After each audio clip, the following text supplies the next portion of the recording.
Welcome back to our Food City pregame show here on the Buzz, where games are supplied to you by Wholesale Supply Group. This is Gary Ormond, Coach Earl Rowan, coming to you live from Bear Stadium on a Thursday night, folks. If you're just figured out we're playing tonight, come on out tonight. You got plenty of time to get here. It's about half an hour or so we'll kick off here on a beautiful, gorgeous, sort of a warm night for football, but still it is dry compared to last week when we were here on a Friday night. We're here on a Thursday this week. But Coach Rowan, interesting game here tonight. It's not a region game. It's one of those games. The Bears won 3 in a row. You want to keep that momentum rolling right along, because we're going to close out on the road next Friday at William Blount, the following Friday at Heritage, and then we'll come back here for our final regular season game against Maryville, which could be a showdown for the region championship based on what's happening right now. And the Bears need a little help from someone to help knock off Ooltewah and get them with a loss or so. But yeah, the big win last week, as you noted, against McMinn County, to keep the Bears right in the thick of things and still have a chance for the region championship. And a lot of our listeners may think, hey, it's a non-region game. It's Soddy Daisy, and they're not 6A. But I'll tell you, folks, the Bears have their hands full tonight.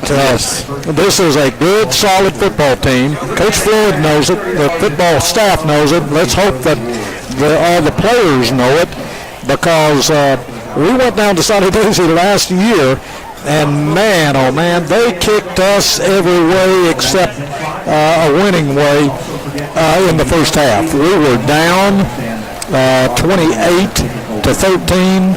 We only had one touchdown in that first half. I look back, 2 field goals. Clay Shoemaker had a good game. He had 2 29-yard field goals, both of them in the first half, and that was about half of our scoring last year. But boy, oh boy, I don't know. We talked about it a year ago tonight.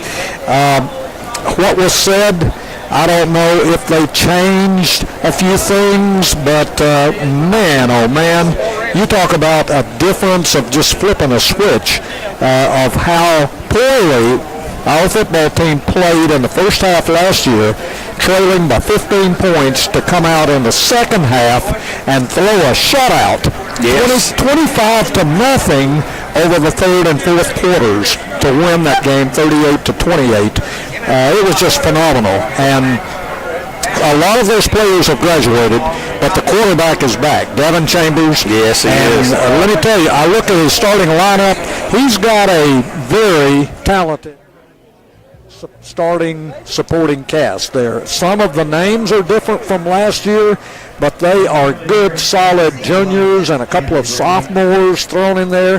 They don't have a lot of seniors offensively in their starting lineup, but their quarterback and one other one, I believe. But hey, they're a good, solid team. They defeated the defending champions, Knox Catholic, 17-7, and one of the best measuring sticks is how well they played against Ooltewah. They lost just last week. Yeah, they lost to Ooltewah 30-27, and compare that with the Bradley Ooltewah score from about a month ago, 28-27. And so, we lost that one too. Yeah, we lost by 1. Soddy Daisy lost by 3. So if you like to compare scores, that's a good one to compare right there. But it's going to be a dogfight tonight. I hope I'm wrong. I hope it doesn't come down to the last 4 or 5 minutes of a ball game and a nail biter, but it could very well do that. Although it is a non-region game, you want to keep your momentum going. and it's going to be a good game tonight, Bradley versus Soddy Daisy. We sure think it will. Also going on tonight, don't forget about this big match. Cleveland High School also playing tonight. They're at Maryville in a Thursday night game. Heritage is off this week, as is William Blount, so that leaves McMinn County and Ooltewah. They're going to play tomorrow at McMinn County, and we would love to see McMinn, our good friends, up there, knock off the Owls, give them a region loss. Go Cherokees. Because Ooltewah is tied with Maryville for the lead in the region at 2-0, and we're right there behind them with Cleveland, both at 2-1. Maryville or Cleveland's going to lose tonight. That's a fact. Yep. And William Blount, as I said, is off. McMinn and Ooltewah battle tomorrow night, and McMinn is 1-2 in the region. Ooltewah is 2-0, and then Heritage is in the cellar at 0-3 in the region, and actually win us on the year at 0-7. But and it's not one-sided. We're not just pulling for the Cherokees tonight. I'll give a long. I hope Scott Carroll gets this. Go Blue Raiders tonight. Go Blue Raiders. I mean, I wish them well. Well, we'll see how that plays. That's the last time you'll hear that this year. Well, Coach Orrin, all we can do is take care of what we can take care of, and looking back at that Ooltewah loss, it's just sickening to think we had a missed extra point because of a bad snap. We had a touchdown call back on a penalty that was a bogus call. We all know that. We saw it, and nothing you can do about it. That's what Damon says. Forget about it. Don't want to talk about it. It's over. If I look back on my coaching career, that's one of the worst things that coaches do, high school and college coaches, and that is hang on to your mistakes and hang on to your losses too long. Yes. I mean, if I could redo my entire coaching career, I agree with Damon. You got to talk about it maybe for a couple of minutes, but not 30 minutes. Yeah. Forget about it. Hurt you to it's keep behind you, yeah. And let's look forward to the future. You're exactly right. It does nothing but hurt you. We're here live on our Food City pregame show on the Buzz 101.3, where all of our games for Bradley Central are brought to you and supplied to you by Wholesale Supply Group. As we mentioned, next week we'll be on the road the next 2 weeks, both of those on Friday nights. Next week to William Blount. I drove by William Blount yesterday on my way into Gatlinburg. It's just right off of 411 up there. Easy trip, about an hour.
Our cheerleaders, and even though our trusty friend Brett Whitehead has a pink shirt on tonight, so yes, he's he does. Proudly displaying.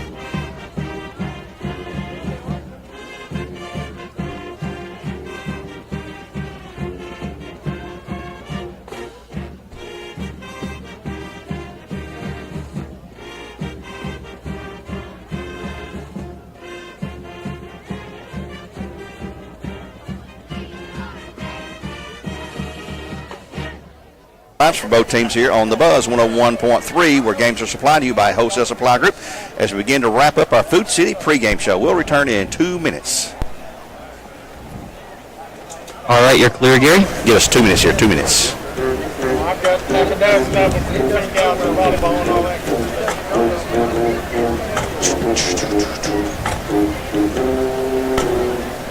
All right, got you 2 minutes. Okay. Well, it's a little less than 2 minutes now, but. Hey, Danielle. When you're singing tonight, you're going to have 2 mics because one's going to be live on our radio, so we'll just hand it to you. It's already over there. There'll be 2 mics there, so. Gary, real quick, I don't know if you're going to be going to another break later or not, so I just wanted to mention this now. It's the Toyota Cleveland kickoff. Okay. Yeah, we'll do another 2-minute break, then we'll do that Toyota break at least. Maybe 3 more breaks to count Toyota. Because we got 18 minutes to kickoff, so we got plenty of time. Yeah, I just wanted to ensure, so I wanted to be sure that was addressed really quickly. Yeah, I'll probably let Earl give the starters, and then might come back to break right out of that for a 2-minute break, and then we'll do the Toyota kickoff. What's that called? Toyota kickoff moment or something? Toyota Cleveland kickoff. Toyota Cleveland kickoff. Okay. That's what you normally call it. So Yeah. That's what I figured. Yeah. Anyway, 30 seconds, by the way. Okay. I've got a list of all those spots. It just says kickoff 30 seconds. Brought to you by Toyota Cleveland. So I'll try to make it a little closer to the actual kickoff tonight. Probably as soon as they flip the coin, we'll do that. We'll do it after the coin. All right, you got it. 15 seconds. Okay. We're good.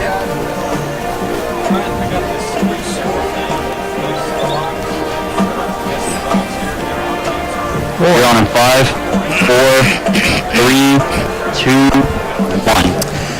Back on the Food City pregame show right here on the Buzz 101.3, where games are supplied to you by Wholesale Supply Group from Bradley Central High School on a Thursday night. Yep, it is a Thursday night, folks. And I'm going to explain this one time, maybe later on as well. People ask me, why are we playing Thursday? Well, fall break starts Monday. A lot of the kids, a lot of the parents who are associated either with education or can work it where they get off, they're going to go to south, to Florida. Several kids today at school here were telling me they're going to Disney World, they're going to the beach, they're going here, there, and everywhere. Some of them going out west. A lot of folks visiting. So it really messes up your Friday night attendance to play that game on a Friday night if you have Monday beginning a week-long fall break. So we've done that for several years. It's nothing new, and it's been scheduled that way the whole season. And just a year ago, I made a note, we did that down at Soddy. We were at Soddy simply because Hamilton County was doing the exact same thing. They were on their fall break the following week. So this year, it's Bradley's time to receive the cooperation from Soddy to agree to play on a Thursday night. And it's something that you see quite a bit around the state. As we mentioned earlier, Cleveland is at Maryville tonight. That's a huge region matchup for those two teams. Maryville trying to stay unbeaten, Cleveland trying to stay in the hunt with a regular 2-1 going into that game. Maryville, of course, unbeaten at 2-0. They've only played a couple of region games. Maryville has one loss this year, and that was to Alcoa, who many regard as the best team in the state, barring classification at any level. They think Alcoa is just a super team this year. Of course, they won the state last year, as did Maryville, as did Greenville in 4A, as did Greenback in 1A. So East Tennessee really racked up Knox Catholic in 5A. So still unbelievable that a 3A powerhouse can beat 5A and 6A type teams. The very best teams. I mean, it's just unbelievable. Yeah, they really do have something going on there. And that's the Twin City right side beside Alcoa and Maryville. But let's take a look at the starting lines for both squads here tonight. All right, Gary. First of all, for the Trojans from Soddy, they, of course, are coached by Justin Barnes in his 7th year. And I take their safety over all the players, and that they maintain good sportsmanship on and off the field. We give you all the glory and honor in your name we pray. Amen. Please remain standing as Danielle Calvi comes to perform the national anthem. We're going to have the national anthem here, folks. Sorry about that. Trying to make, okay, we've got here Danielle Calvi, a junior, will sing our national anthem. That was Maddie Robson with the prayer.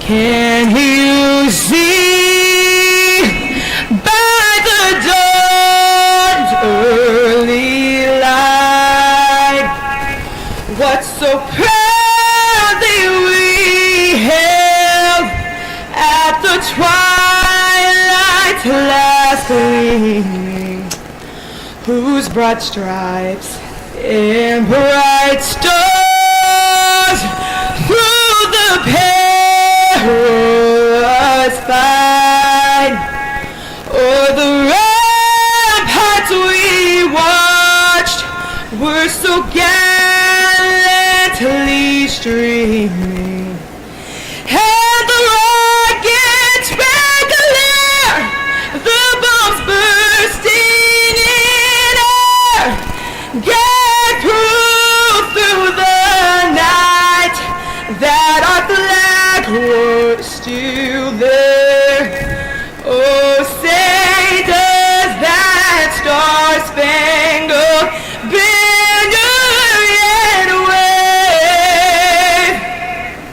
for the land of the free and the home of the brave. That is Danielle Calfee, a junior here at Bradley Central, with a great rendition of the national anthem. Maddie Robson right before her with a moment of silence, and she led a prayer, a student-led prayer here at Bradley Central. Earl, put your headphones back on. Earl's over here talking to the crowd, as usual. But go ahead and give the starters now as the national anthem is playing in the background.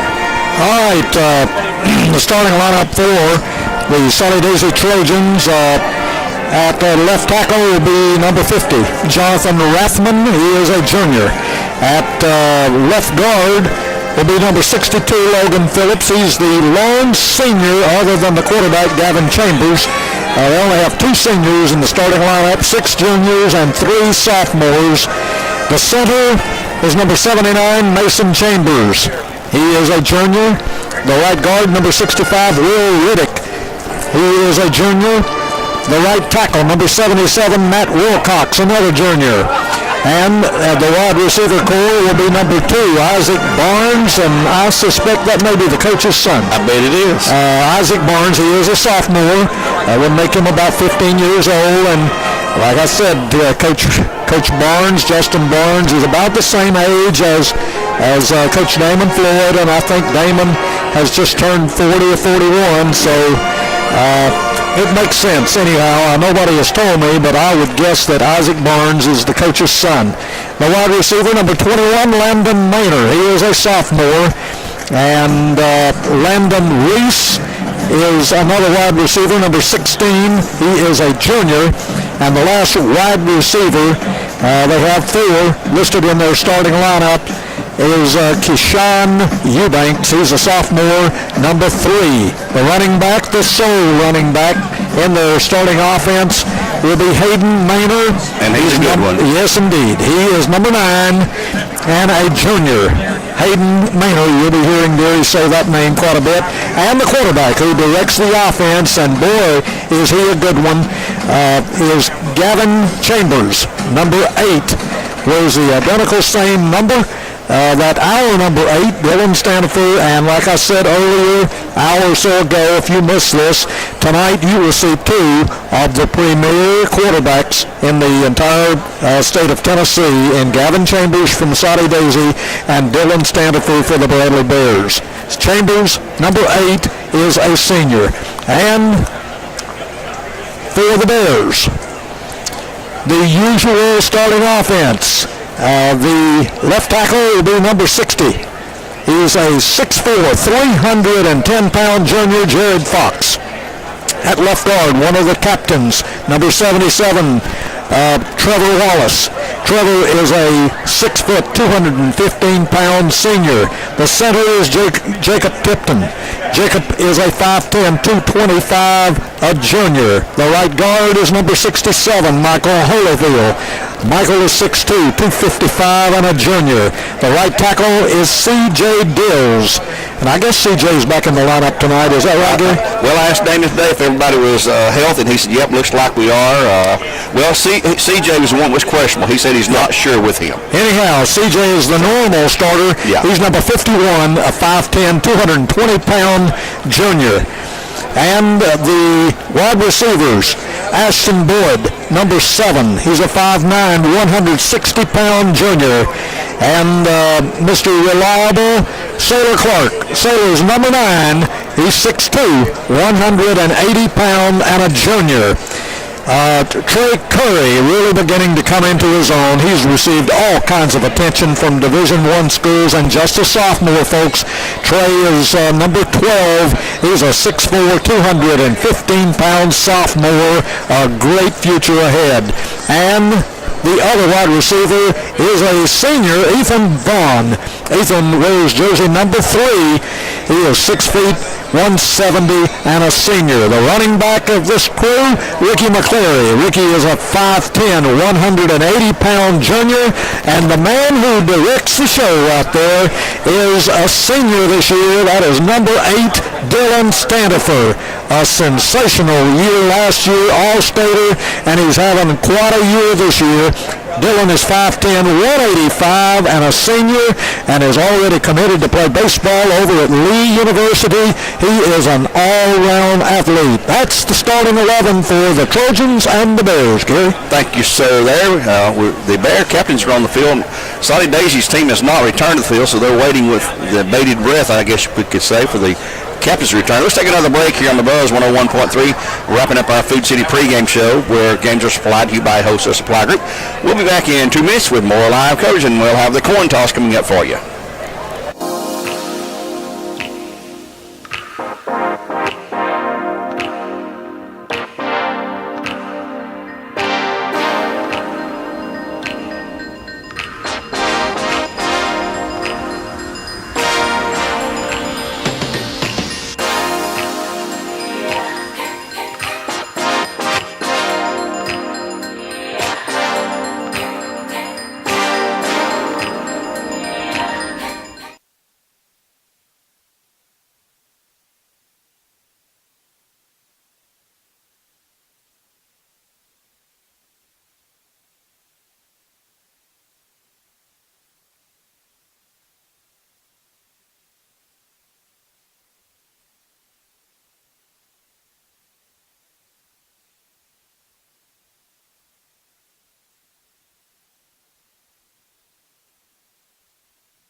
Welcome back. As Earl mentioned, a lot of pink in the stands tonight, and I just noticed the cheerleader signs. It's time to tackle breast cancer.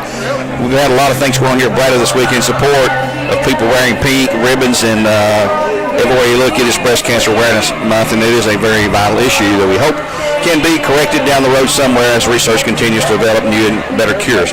Oh, this is a big game. We do have the cheerleaders, not cheerleaders, the captains for Soddy over there. The Bear captains are here. We're going to have a coin toss coming up here shortly as the Bears are massed in the end zone, and here comes Soddy and massed in the opposite end zone. The Bears always come down the Chief Bill Robertson walk into Bear Stadium by a flagpole in the closed in, and here come the Bears. They're going to rip through the sign here in just a moment. They've got their spirit stick with them, looks like, leading the way there. Yes, they do. Brandon Adams carrying that stick for the Bears tonight through the bat. It's a bat, actually. They carry it through the first guy through the cheerleader. Anyway, Soddy Daisy has also come to their sidelines. We're waiting right now for the officials to ask for the captains to come forward. And we're still about 5 minutes away from kickoff, but by the way, Joe, you have an update on Cleveland you want to give us there too? Make sure your mic's turned on. I believe it is. But Okay. Yeah. The word I got was that Maryville took the opening kickoff, and Cleveland, David Dorsey forced his 9th takeaway of the year, and Cleveland got possession, but their offense went 3 and out, and Maryville was starting their second possession, but no score yet in the game. That's 26 minutes old. Of course, I don't know how much time's off the clock, but no score yet up here in Maryville. Okay, well, thanks for that update there. That's one of those Thursday night rivalry games that they have on the Knoxville TV stations. By the way, if you're at home with a computer nearby, BCHS.TV. BCHS.TV will get you this video, and Earl and I call the game here on with our audio matching up with the BCHS.TV that is on the internet. So you can watch it, listen to it as well. We wish you were here in person, but hey, anywhere you want to watch it's fine with us. I thought Coach Scott Cummins had some interesting remarks in the banner yesterday regarding the Cleveland-Maryville game, and that is, and I agree with him, Maryville through the years, he said, and he's been up there at Knox West and as What's-His Ball Club for a number of years, he says they don't have any better athletes over a 20, 25-year period than most other high schools. What they do is they get above average effort, motivation out of average athletes, and in many cases above average athletes. And then their technique is super, super, super. They just, hey, they stress it. Yeah. And they get put up with mistakes. I mean, it's not going to be dismissed. And I just in a couple of paragraphs, he hit, I think, on what we have tried to mention and thought. That is the truth. That they have ordinary athletes, good athletes, but then they take it and preach to them and get an above-average effort out of even the average athlete, and their technique is just superb. So that's a lot, and it's phenomenal. Of course, Gary and I have been through this every time we play Maryville, and Cleveland is playing Maryville now, but the last 21 years they have been in the state championship game 18 times, and they have won 13 state championships out of 21 years, folks. They're doing something right at Maryville High School. Joe, you got an update? Yeah, about to say, just speaking of that, Maryville has scored their first touchdown with 3:11 to go in the first quarter, so they're up 7-0. Okay, well, come on, Cleveland. We need the Cleveland win there tonight if we can get one. And we'd like to see McMinn beat Ooltewah tomorrow night. That's the truth. Both those would add to it. We are definitely pulling for McMinn and Cleveland tonight. The officials right now are waiting for the, here come the captains. Start say they're waiting for the clock to roll down to 0, but it's at 2 minutes exactly right now. And they're going out there for the Steve Black, Keller Williams coin toss. We appreciate Steve and the folks there at Keller Williams. He's a longtime supporter of Bradley Central football and Bradley Central in general. But we have Dylan Standifer along with Hayden Ornby, Trevor Wallace, and B.J. Garth. B.J. had a good game last week. Boy, our defense has played lights out. They're less than 200 yards total offense for McMinn County last week right here in a wet field. They started that in the Cleveland game a couple of weeks ago, and they've continued it. And I think that what Coach Floyd was saying preseason, way back in mid-August, that it was going to take a while for our inexperience to kind of catch up and this team to grow. Well, I think they grew up the Cleveland game, and they have gained confidence, and now they're playing like a well-oiled machine defensively week after week. And our coin toss is won by Soddy Daisy, and they say we want the football first. The Bears will kick left or right, and let's take our Toyota of Cleveland kickoff moment here, and we'll return with the kickoff in 1/2 minute.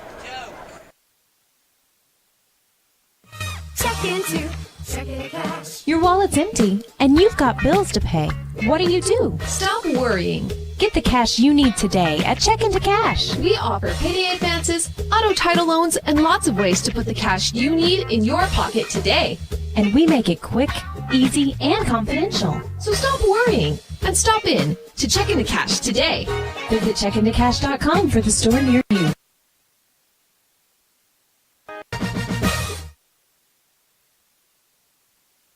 Back to Bradley Central High School in the Buzz 101.3, where games are supplied to you by Wholesale Supply Group. The Bears lost a toss.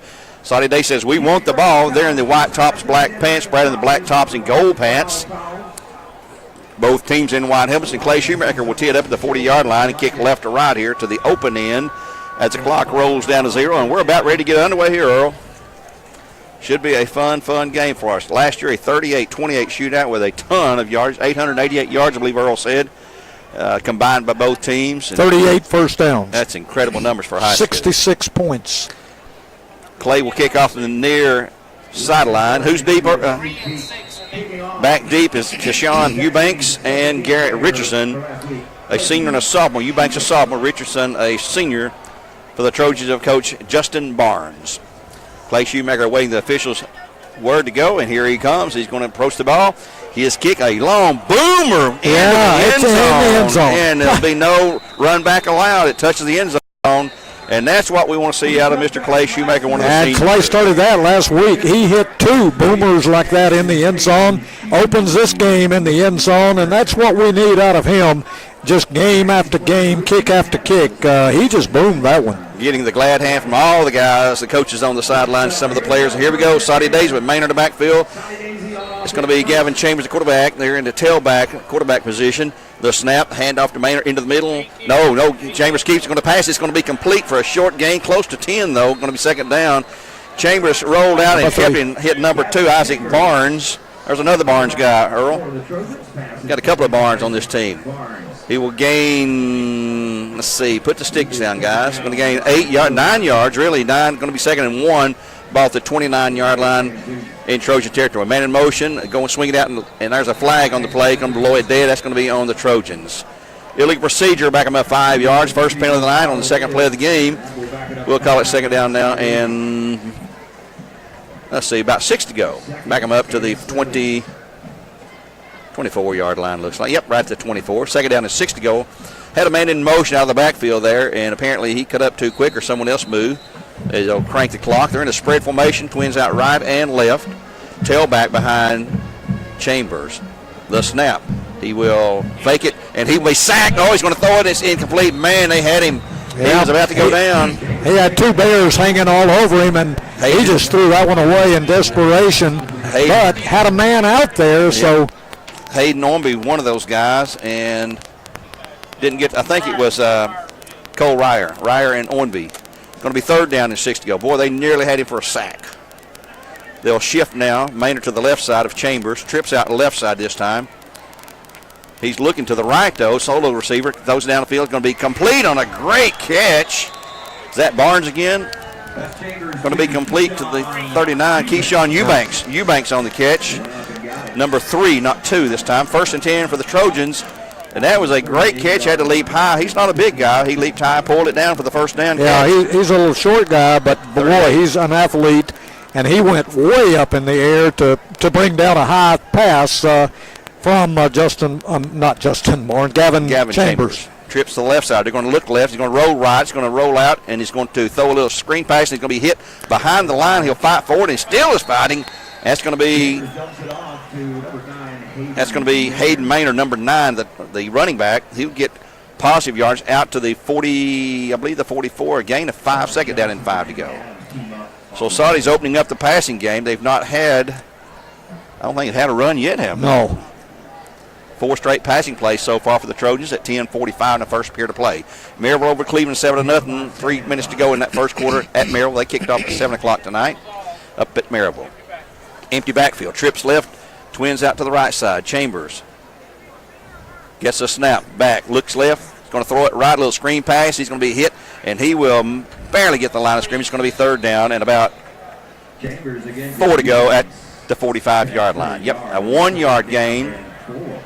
It's going to be third and 4. This will be a big play for the Bear defense. We can hold them here. Probably force the punt as Barnes checks out. Goes to the sidelines. Eubanks to the far side on the right. On the near side, Garrett Dent, a junior, number 4 here. And Landon Reese tucked underneath him and it's split receiver. Trips left side. Chambers back. Hands off to the man inside. He will not get it. It's going to be Maynard. Going to be 4th down with about 3 to go for a first down at the 46. Now, I don't think they'll gamble this early. Here comes the punt team. Nice move that time for the Bear defense. Let's see who's going to punt for them. The kicker is Cooper Hamilton, number 40. But the punter's number 1, Spencer Gore. He was also wide receiver and defensive back. Back deep, Saylor Clark at the Bear, inside the Bear 20. Boy, that's a long ways back. Saylor needs to pull up some, I think. We haven't seen these folks. Here's one of those sidewise kicks. It's going to hit and bounce out of bounds at about the 20, hit the 20 and bounce out about the, there they go, 18-yard line. Yep. Bears will take over first and 10 after the Cleveland Utilities power punt at their 18-yard line. First and 10 for the Bears. We'll be back in just 30 seconds with the Bears' first drive of the game on the Buzz, where games are supplied to you by Wholesale Supply Group. Back in 1/2 minute. CRCC to me is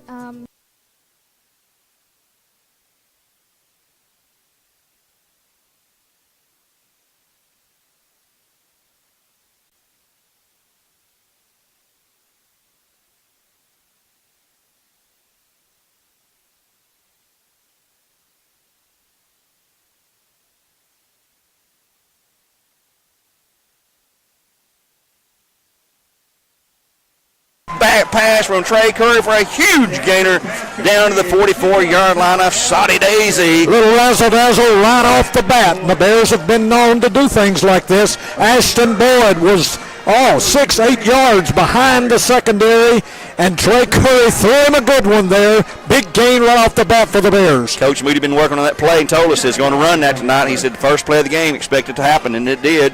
A huge gainer from the 18 to the 44. 32 and 6, 38-yard gain on a 1st and 10 for the Bears and Cleveland Ford. Single man in the backfield. Now that's McCleary with Sanford. Back to pass, looking. He's going to have to rush it up. He's going to roll to his left. He's going to run it. He's to the 45. He's on to the 40. He's down. He's got the first down and will step out of bounds wisely inside the 35 and right at the yardsticks. I believe he's got the first. Yeah, it's already a first down movement there at the 34-yard line for the Bears. A 10-yard gain, right exactly 10 yards. They'll move the sticks. Another Cleveland Ford first down for the Bears at the 34-yard line of the Trojans. Both teams showing signs of opening up here. Bradley with twins out to the right side. Who was that, Standifer running? Yes, yep. It was, and he's been running quite well. McCleary to his right side now in the backfield. They change plays.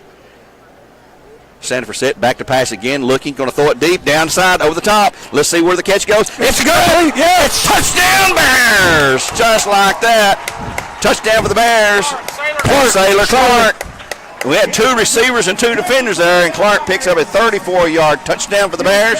And just like that, at 8:53, we have our first Tennessee Valley Urology touchdown for Bradley Central. Thing of beauty there, Earl. Hey, that was just a thing. He was well defended, too. Yes. And he was sticking right with him, the defender was. And Sailor just turned around, went up in the air, and both of them bumper to bumper. And Sailor comes down in the end zone with the pass from Dylan Standard for 34 yards. Shoemaker's PAT is up, and it is good. We're timeout on the field at 8:53 in the first. The edge cycles extra point is good. 7-0 Bears will return in 30 seconds with a kickoff. 30 seconds. Hello Cleveland, it's Richie Hughes from your Holiday Inn Express. Who do you know that is coming to Cleveland? This year will be full of friends, family, and business associates that will be visiting our wonderful hometown, and we're asking each of you for the opportunity to serve them with Cleveland's best hotel. Reunions, homecomings, graduations, weddings, and business meetings are just a few of the many events that we serve each year. Call me direct at the Holiday Inn Express, 790-1199, and answer this most important question. Who do you know that is coming to Cleveland? Holiday Inn Express, just off Paul Huff Parkway. God bless each of you and our fine city. Back for another kickoff for Clay Shoemaker here, who has just kicked the extra point on behalf of Ed Cycles as the Bears score the touchdown at 8:53. We had 3-play drive, Earl. 82 yards, too. I mean, man alive. I don't think we can keep that up. A 38-yard razzle-dazzle pass from Trey Curry to Ashton Boyd. Then a 10-yard scamper by quarterback Dylan Standiford, pick up another first down. And then, boom, the next play, a 34-yard strike in the far left corner of the end zone to Sailor Clark. And 3 quick plays were on 7-0. Shoemaker booms this into the 4-yard line to the 5, 10, 15, and he's down inside the 20. Returned by Richardson that time. And the Bears are going to have about 4 guys nail him. Garrett Richardson on the return to the 19-yard line, where the Trojans will take over, trailing now 7-0. 1st and 10 from their 19-yard line here in the first quarter play at Bradley Central High School. On the road next week, it will be fall break. We'll have football, though, next Friday night from William Blount High School, just up the road in Maryville. If you're going to Maryville, if you get there, go to the very first traffic light. It says Governor's Drive and turn left, and it'll take you right to the school. It's an easy drive. Here will be the pass across the middle. It's going to be complete, and they'll have close to a first down. It's going to be number 21. That will be Landon Maynard, one of the receivers. And I believe they're going to give him a spot, and he will be at the 30-yard line. It will be an 11-yard gain and a 1st and 10 for the Trojans. Landon Maynard, number 21, could be the brother of Hayden Maynard, who is the number 9. He's a running back. Landon is a wide receiver. Landon the sophomore and Hayden the junior. Probably brothers, we're suspecting. 1st and 10 for the Trojans now. They're trying to move the ball. Bear defense held on the last time, thanks to a 5-yard penalty at an untimely time for the Trojans. Chambers the backfield with Maynard. This will be Hayden Maynard to his left. Chambers back, looking, still looking. Throwing across the middle, complete right in the middle. That little seam to number 3 this time, Keyshawn Eubanks.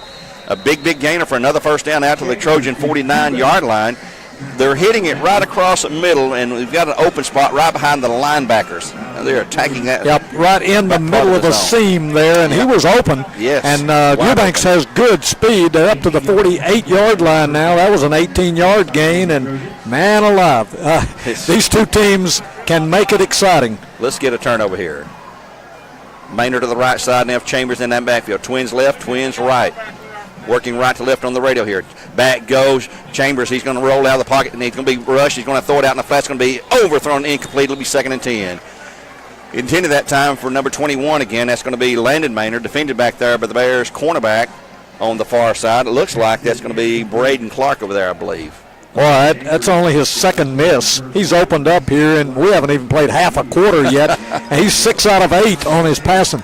This could be a long game with all this passing.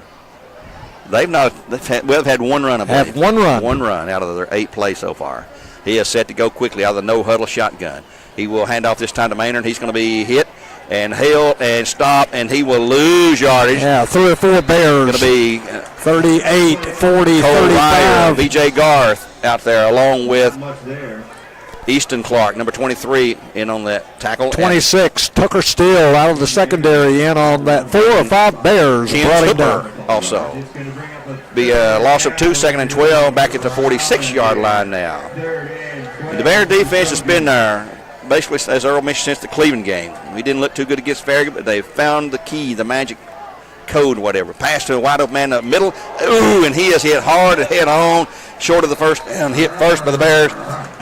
Jaquan Stokes nailed him first. Eubanks again. No, I'm sorry, 26. Tucker Steele. Eubanks on the catch. Going to be 4th down, actually 4th, sorry. 4th and about 4. They're going to have to punt it away. The ball at the Bear 45. It was Trevor Steele on the tackle. Tucker Steele, sorry. Mr. and Miss Steele, if that's your son, it's Tucker Steele. Casey Steele's younger brother. Back deep again is Clark. Let's see if they're going to fake something here. They're in Bear territory. I wouldn't be surprised here. Nope. The snap. No, he's going to fake it. He's going to run, and he is not going to get it. He's going to be stopped. The Bears take over. They played that well. Spencer Gore, I call that. You had a sneaky idea there, Gary.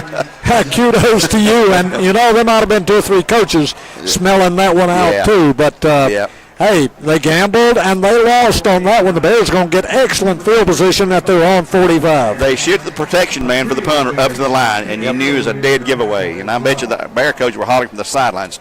So the Bears quickly take over 1st down and 10 now at their 45 as they stop the Trojans yet again here on a fake punt on 4th down. It's going to be McClary to backfield along with quarterback Standifer. We're going to change the play from the sideline. 6:26 to go in the period. 7-0 Bears on top. 7-0 Bears. Scored in a quick strike 3-play drive on their first possession. This is their second one. Stanford hands off to McClary into the middle. He will go to the left side and get very little across the 45 to the, let's see, he was at the 45. Give him a yard maybe. Give him 2, let's call it. Gain of 2, 2nd and 8. Close to 2. About the 48-yard line, 47. They were basically at the 45, yeah. Got to get to the 45 in Soddy territory. Give him a 2-yard gain, 2nd down 8 for the Bears. McClary again to the left side. Standifer. They're going to see if they're going to check off the sideline. Nope, not going to send in a new play this time. They like what they see. Single receivers out to each side, inside, handoff again to McClary. He's going to have running room. He's got that first down, blast through across the 50, down to the 45 and on down to the 44. Will be a 1st and 10 for the Bears and Cleveland Ford. 9-yard gain as Ricky McClary found over the left tackle area, got a couple of good blocks. They open up a big hole for Ricky, and he picks up the Bears' 1st down. One of the few teams the Bears will be equal in size to physically this year. The very first one so far. They will look to the sidelines now. 1st and 10 at the 44 in Trojan territory.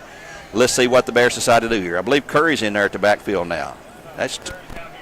I'm sorry, Curry's down here. That's going to be, okay. That's McCleary still there. Sanford back, he's going to be hit. He's going to be, he's going to get loose, and he's going to be sacked. And he'll throw it away. That's going to be grounding. That's grounding.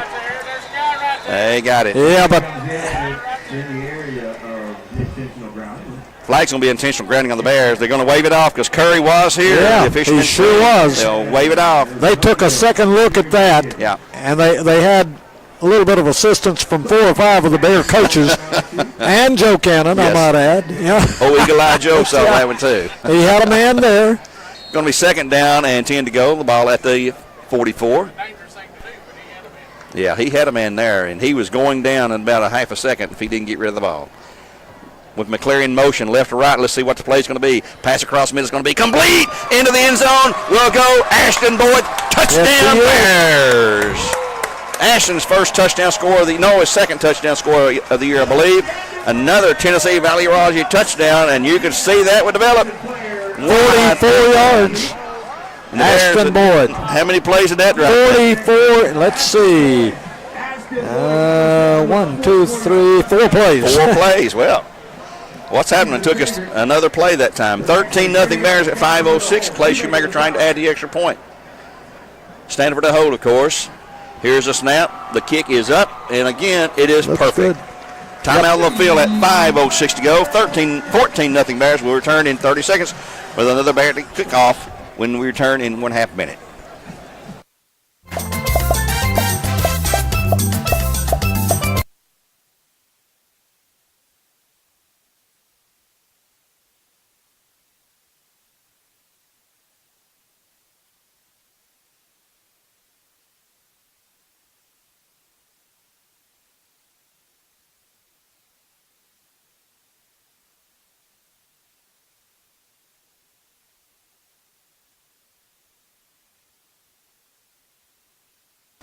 Back at Bradley Central High School, just had an interesting text here from former Bear head wrestling coach Chad Laxton. Said those Maynard guys are my cousins. Well, I wish Chad had got their talent, Yeah. He's saying they got good DNA right there, and they're showing it. Sorry about that, Chad. Chad's listening in tonight. I appreciate you listening, our Coach Laxton. 5:06 to go, 14-0 Bears. Shoemaker again to kick off. He's going for that long kickoff, has the deep drop back here again. Brandon's getting a couple of offsides last week. Here comes the approach. They're going to hold back. Here's a kick. Another high, booming kick. Going to go down to the 2-yard line, to the 5, 10, 15. Got a seam, 25, 30, 35, and down at the 37. Going to be tackled for the Bears by, going to be Ethan Vaughn in the tackle. And I believe that was also Easton Clark in there. So the Trojans take over, trailing 14-0 now here on the Buzz, where games are supplied to you by a wholesale supply group. They'll take over at their 30, put it down there, Mr. Official, at the 37-yard line, he says. 1st and 10 Trojans. Maynard, Chambers in the backfield. They're looking to the sidelines. They're signaling a different play. They're going to overload to the right side, trips out that way. Single man out to the left side here.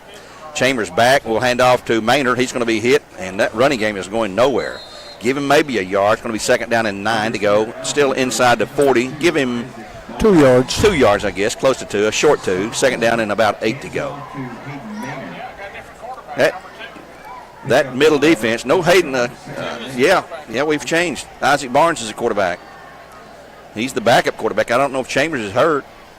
Hayden's still in at running back. Twins to the left and right. Barnes will take the snap out of the shotgun. He's back, throws a pass in the flat. It's a lateral. It's going to be hit in the backfield. There's a flag. That's going to be holding. It's going to be a tackle for a loss on the play. It's holding. Oh, roughing the passer. That's roughing the passer on the Bears. Personal foul. Oh, I didn't see that, but somebody must have flattened Barnes. Yep. It'd be 15 yards and an automatic 1st down, I believe, there. The flag is thrown way back down to the 33 at the point where the quarterback. Yeah, it evidently happened after Maynard caught the ball because my eye, just like yours, was on Maynard. He was several yards away from the quarterback, and I didn't see Isaac Barnes go down, but evidently he got caught. Huge penalty. All the way down to the Bear 47, 1st and 10 now. 15 yards against the Bears. And that's marked off to the line of scrimmage. Okay, crank the clock. It's running at 4:18 to go. 14-0 Bears on top. Trojans have that big 1st down. We'd have had a long 3rd and very long except for the penalty. Again, Barnes stays at quarterback now. He will hand off. Nope, he'll keep it. No, it's Maynard's guy. Sorry about that. Maynard does take it for a short gain. It's going to be 2nd down. He's inside the 45 to the 44. A gain of about 3. Call it 2nd down. Well, no, only 2. 2nd and 8. Ball's at the 45 more than the 44. Quickly, no huddle to the line of scrimmage. They're ready to go. Not giving the Bear defense a chance to do much. Going to be a handoff this time. No, the quarterback's got it. Barnes has it. He breaks away down to the 40 to 35 and all the way down to the Bear 30. near the 30-yard line, 1st and 10 once again after a huge gain to the 31. It was at the 45, so that's going to be 14-yard gain. Yep. Yeah. Maybe he's more of a running quarterback than Chambers because he's found a hole there on that left side of the Bear defensive line. There's a gap there. Bradley nearly jumped off, got back on 1st and 10. Barnes looks to the sideline for a new play. He's got Hayden to his left hip, trips the right side.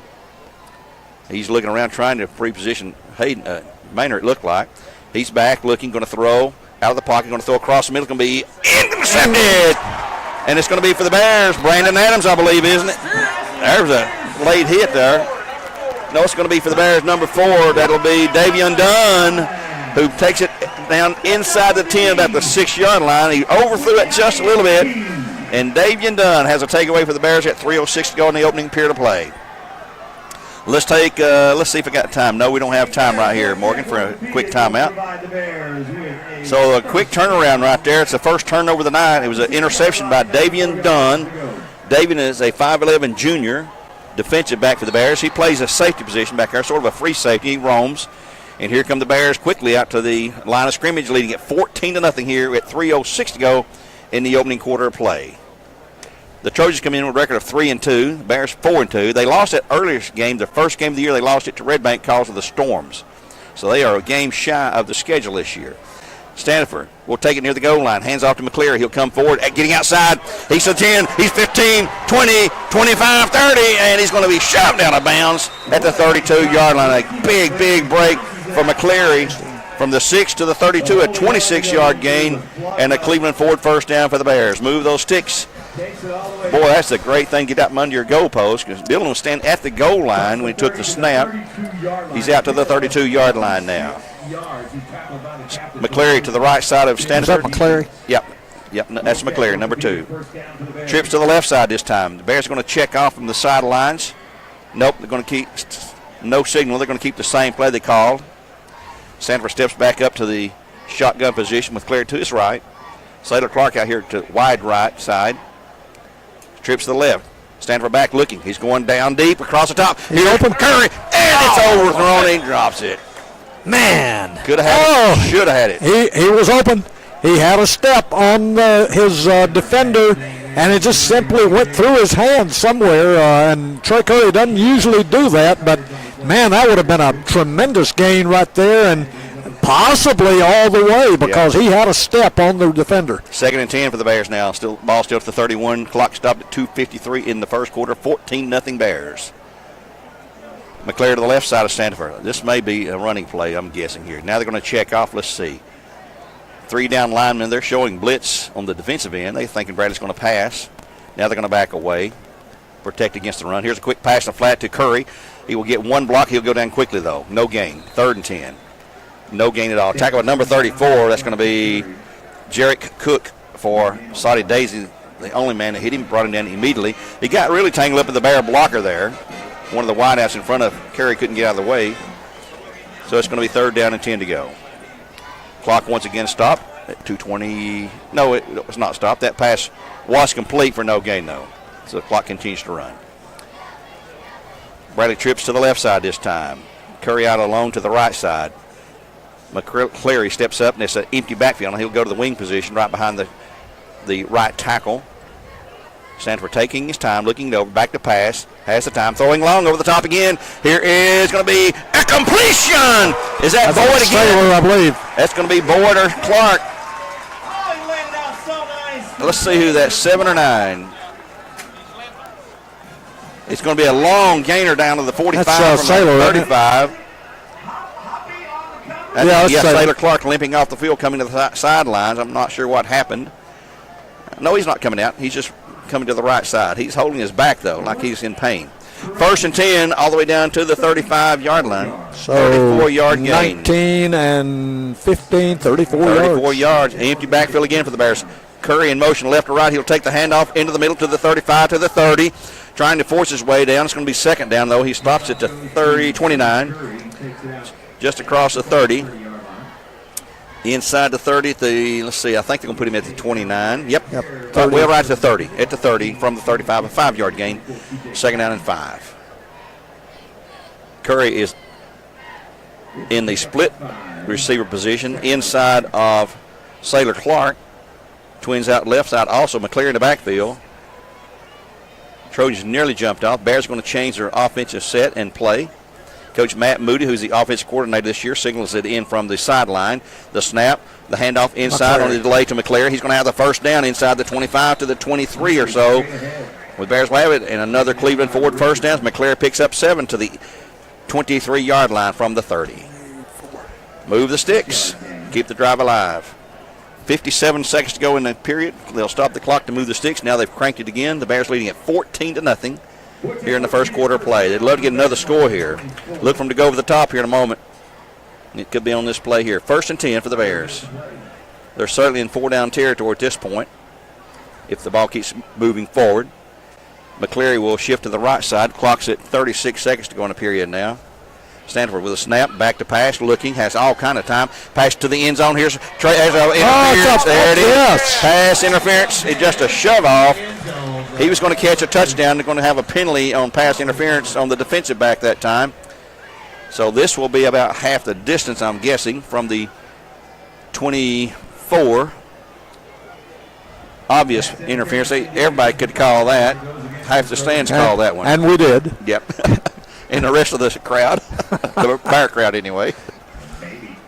Moving from the 24, it's going to be half the distance, I believe. Yeah, I think you're right. Should be about a 12-yard penalty. Let's see where they put it down. From the 24 to the 12. There you go, half the distance. Yep. Be another 1st and 10 for the Bears and Cleveland Ford. They move the sticks with 27 seconds to go now in the quarter. Glad to have you with us here on the Buzz 101.3, where games are supplied to you by Wholesale Supply Group all season long. We're still in the first quarter. The Bears at 14-0, driving for yet another score, hopefully. Stanford has the handoff to McCleary to the left side. He will penetrate and get short yardage down inside the 10 to about the 9, and that probably will be the final play of the first quarter. Marking right at the 10, Gary. Yeah. Game clocks at 12, and the Bears look like they're already heading to the sideline. And I don't think they have time to get to playoff. Yep, 7 seconds, 6, 5, that's going to be it. And they're going to let the clock run out, and we'll take a break with them. After 1 quarter play, the good news from Bradley Central is the Bears up 14-0 over the Soddy Daisy Trojans here on the Buzz, where games are supplied to you by Wholesale Supply Group. We'll return in 60 seconds with the start of the second quarter. The Bears a second down from the 9-yard line. They can get a first down. Back in just 1 minute.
Back with the start of the second quarter here, the Bears up 14-0. They'll have the ball, second down and 9 to go.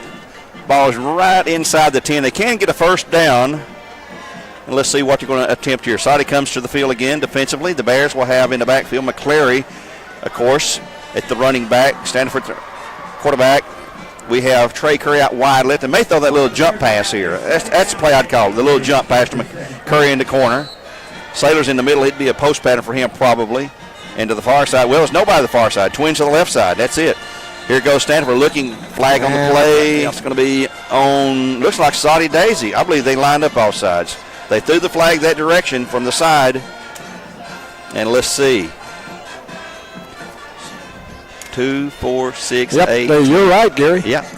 When the side judge throws a flag that way, it's going to be on the team over there. It's going to go 10 to the 5. Let's go to Joe for an Elders Ace Hardware update. Maryville scored again. They're up 14-0 with 11:17 to go in the second quarter. That's your Elders Ace Hardware scoreboard. Thank you, Joe. Very few games tonight here. Cleveland is playing on Thursday at Maryville. The Bears here hosting Soddy. 11:57 to go in the period now. Sanford the handoff to McCleary to the left side. He's trying to get outside. Will he make it? No, don't. Well, he might.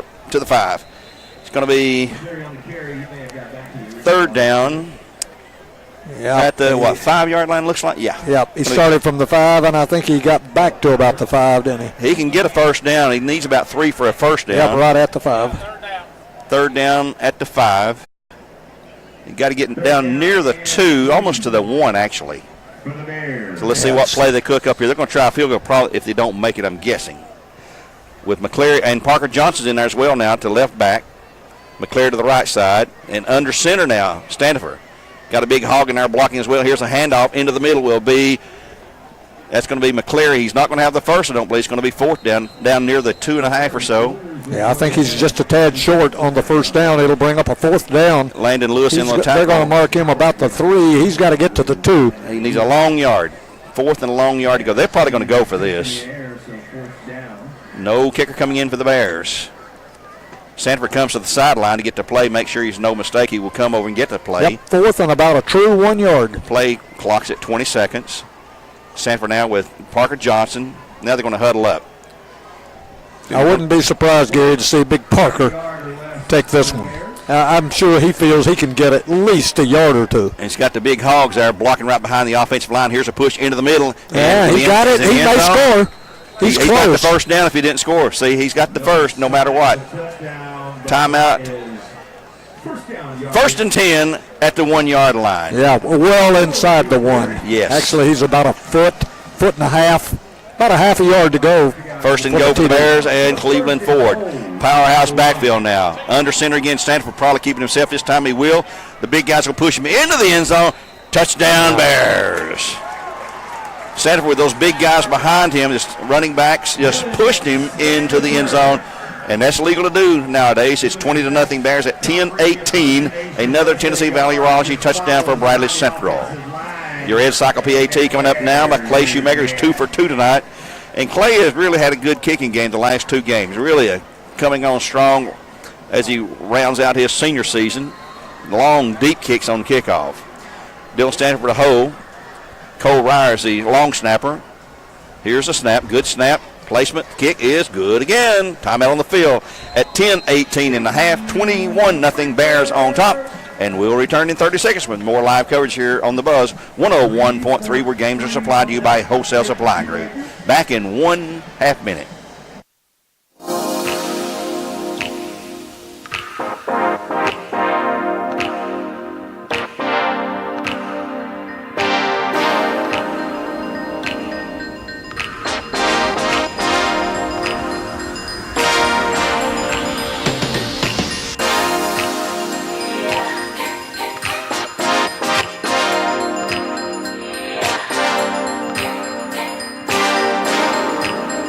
And 21-0 Bears up at 10-18 to go in half. I just want to get Gwen. I'm okay. Thanks. Trying to get a little help here. We're going to have Gwen Schroyer, the Bradley Central audio-visual director, manager. Man, he does a fantastic job with everything they do here. If you're doing something at Bradley Central, he's going to have the kids there filming it, videoing it, and putting it out there on Facebook. Vox News, we call it VOX News. Great job for Gwen and all the guys. They're all here tonight. Cameras everywhere, and the big director's truck downstairs they're working out of, and it's Clay Schumer. Drops back for a 10-yard run-up. He has had a good night kicking off. And a perfect night, 3 for 3 from the Ed Cycles extra point line. Here comes his approach. His kick, another high arching kick all the way to the 4, 5, 10, to the 15, to the 20, 25, and then Cole Ryer is going to bring him down about the 30-yard line. He's got the first hit, and he'll have a couple of other Bears to help out. So 1st and 10 at the 30-yard line for the Trojans, who trail out 21-0 to the Bears at 10-10 to go now in the opening half of play. We had homecoming last week, and Kaylee Weber, beautiful young lady, was crowned homecoming queen with a beautiful court of girls. And even though it was wet, sort of sloppy on the field, the girls came out and did their thing pregame last week. And it will be a quick pass across the middle, going to be complete. That's going to be Chambers to Maynard, Landon Maynard. And he's got the first down out across the 40. Yep, 1st and 10. That middle seam right behind the linebackers, they're attacking that all night long, and he's got it for a 1st down and 10. Chambers, make no mistake, folks. Chambers is an excellent athlete, a good quarterback. Maynard, his running back, who's a junior, another outstanding athlete. Soddy's always got athletes, no doubt about it. 1st and 10 for the Trojans. Just across their 40-yard line. They trail at 21-0 here in the first half at 9:37 to go. With Maynard in his backfield to his right. Now it's going to shift him to the left. Bears are showing blitz here. Here is the handoff to Chambers. And, Maynard, he'll have nothing. He won't even make the line of scrimmage this time. Back inside the 40 to the 39 or so. Looks like he'll lose a couple. Yeah, and so far that's been the weak part of their game. Most of their rushing attempts have been for either minus yardage or no more than 2, other than Barnes getting that 13-yard scamper. That's the only rushing attempt that they've had that looks even remotely decent there. But, boy, they've got a passing attack. Middle of the Bear line is very, very strong. Here they show another blitz, back to pass again. It's going to be across the middle, going to be complete for another 1st down. He breaks away from one guy to the 40-yard line, and then it's going to be at Landon Reese with a catch down inside the Bear territory to 39-yard line. A huge gain, 39-39, 22-yard gain for a 1st and 10. For the Trojan. They're quickly there. They won't even snap the ball before they even get the stick set. So 22 yards. They do get it. Here's Chambers rolling out. He's looking left. He's going to throw it now. He has to just base. Well, he started to throw it away, it looked like, but someone caught it right at the line of scrimmage on a low pass. That's going to be Isaac Barnes on the catch, number 2. He's down to the 40, no gain, 2nd down and 10 to go. That was a desperation. Get rid of the ball any way you can. And he found Barnes at the very last second before he went down. Chambers with Maynard in the backfield. Split trips out to the right side. Man in motion. That's going to be a lateral backward to Maynard. He's going out to the 40-35 and lowers his head, and he's going to be short of the 1st down. It's going to be 3rd. He's going to be hit by Brandon Adams first. Cole Ryer in on the tackle as well as the Bears, Easton Clark. 3rd down and about, put the stick down, about 4 to go. 3rd and 4 after a gain of about 7 yards. They like that quick hitting pass out of the backfield there. Here is it looked like there's a motion that time. Hand off to Maynard. He's got the 1st down inside of the 30, 25 down to the 22 or so. Brandon Adams again on the tackle along with Khalil Lambert for the Bears. It'll be 1st down and 10 for the Trojans at the Bear 22 now as they continue to move the ball. Nice run right there. When I say they don't have a running attack, Maynard picks up 10 good yards. Right off the right side that time. Trips left side, single man to the right. Hayden in the backfield, or Maynard in the backfield. Back goes Chambers looking, throwing across the middle. It's going to be incomplete, overthrown. Intended for number 2. That's going to be Isaac Barnes. It'll be 2nd down and 10 to go. 7:33 clock stop the incompletion. This is a real compliment to our Bear defense. They have moved the football all over the place on their passing attack. They have 8 first downs to the Bears' 10 and yet 0 points. Yeah. He's set to go again. And the Bears jump off. Were they drawn? I don't think Flags so. on the Bears. No, that's on going the to Bears. be the Bears. Going to be 2nd and 5. They mark off 5 inside the 20 down to the 17.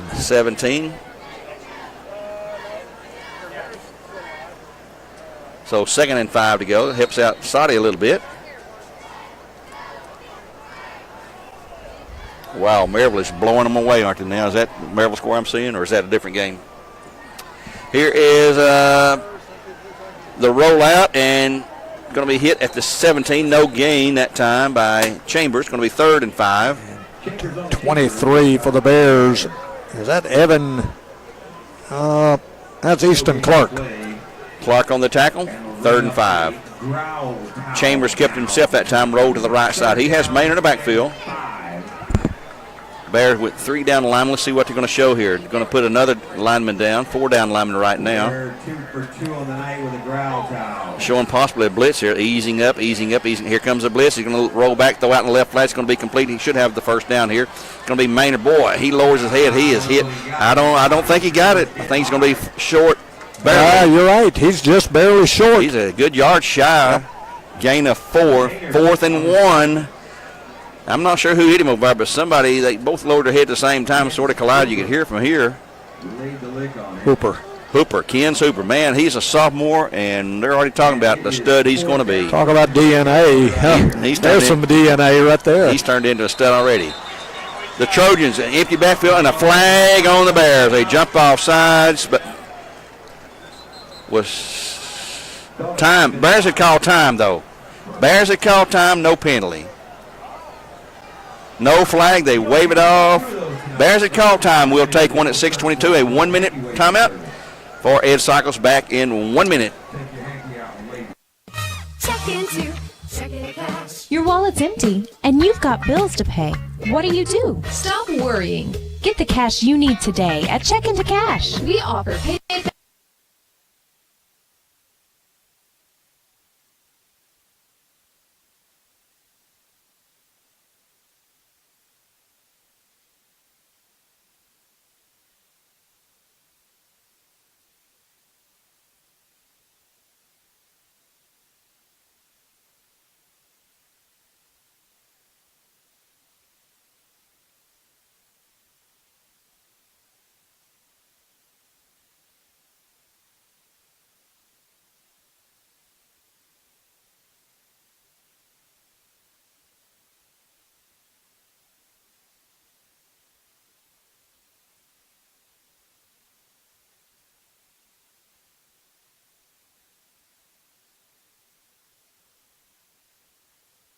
Here we go, the Bear defense on 4th and 1.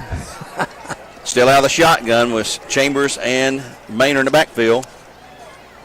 Bears, they thought, and they fake us off, and a direct snap to Maynard caught the Bears napping, and he'll get the first down, I do believe, barely. He got it. He got it by a yard or so. Chambers walked away from the quarterback position like he's going to change plays, had a direct snap to Maynard in the backfield, and they sneakily got the first down for the Trojans at the outside the 10, so they can get a first down. Looks like it's right at the 11-yard line. Yep, he picked up a couple. He needed one, he got two. Yeah, that was a dangerous play, but they did convert it. So now a trip to the right. It'll be Chambers looking over the Bear defense. Bradley showing blitz. Chambers back to pass, throws it out in the flat, incomplete. Boy, that's close to a lateral. Close to a lateral. That's going to be Landon Maynard, the intended receiver. He likes to take the snap and stand up and throw it out into the flat, usually to the right side of his formation. And he has, a couple of times it has been a lateral. It's been a backwards pass, but that one was not a backwards pass apparently. From our angle, it's hard to tell. It's going to be 2nd and 10. Clock stopped at 6:13 and a half. The Bears up 21-0. 21-0 Bradley Central. Trying to improve with their 4th straight win. They're 4-2 on the season, trying to go to 5-2 in this non-region game. Started out Region 4-5A. The snap, the handoff to the running back, Barnes. He'll come across from motion. He's got the first. He's got a touchdown. Touchdown, Soddy Daisy. Barnes could not be hemmed in. He'll take it into the end zone for Isaac Barnes, the first touchdown of the night. He's also a backup quarterback. And at 6:07 to go in the half, Soddy Daisy's got on the scoreboard, making it 21-6. PAT coming up for their kicker, who is looks like that's number 40, Cooper Hamilton, a junior kicker. Cooper Hamilton. The holder is Maynard. Trying to pull them within 14. Here's a bad snap on the ground and not going to get it off. He's going to roll out and try to run it in for 2, and he's got it. I believe he did. He's in. Yes, he did. Corner of the end zone. It's good for 2. A bad snap, forced him to pick it up and run. And Maynard. The Bears could not corral him, so it's 21-8 at 6:07 to go in the half.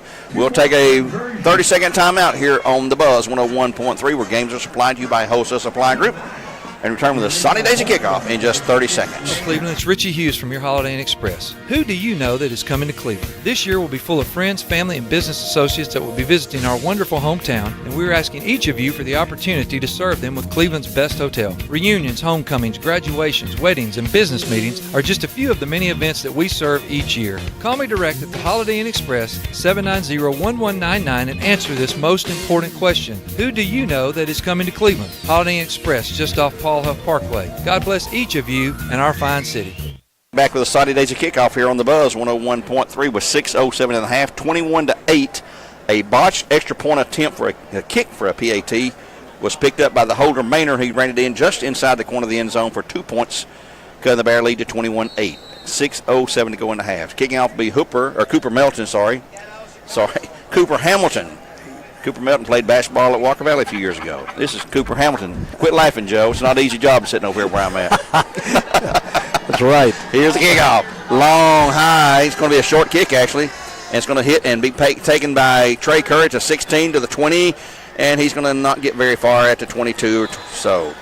He'll be taken down by a host of folks there at about the 22. We'll call it 1st and 10 for the Bears as they'll take over this possession, leading at 21-8 at 5:56 to go in the half now.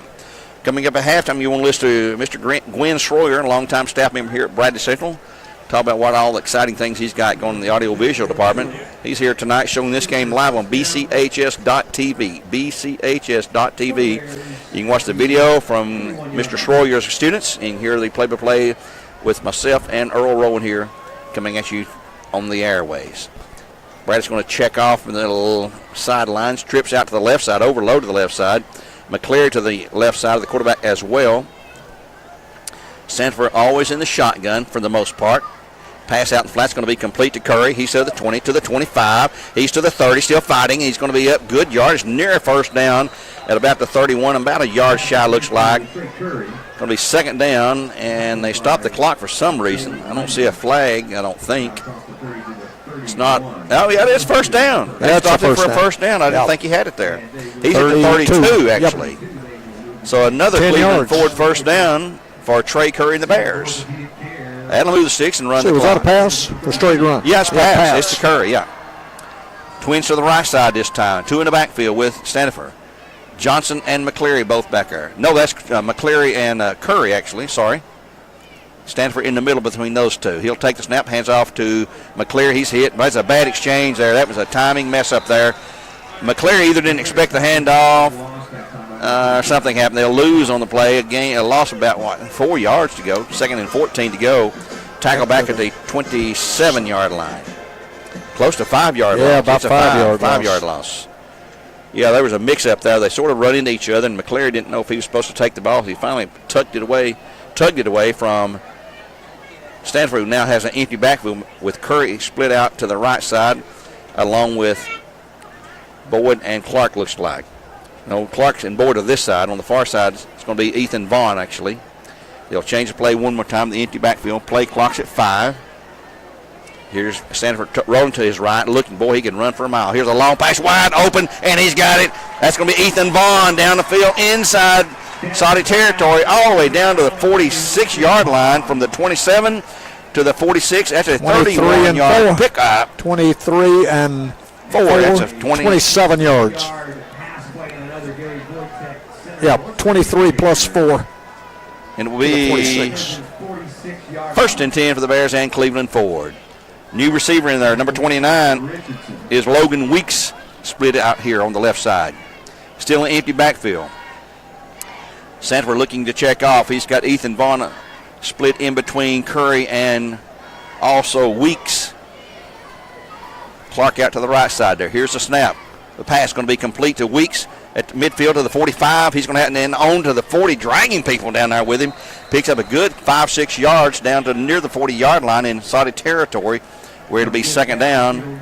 And we're going to give him 5 yards just outside the 40-yard line. 2nd and 5 to go. Logan Weeks, number 29, who is a junior, 170-pound, 5'11" wide receiver for the Bears.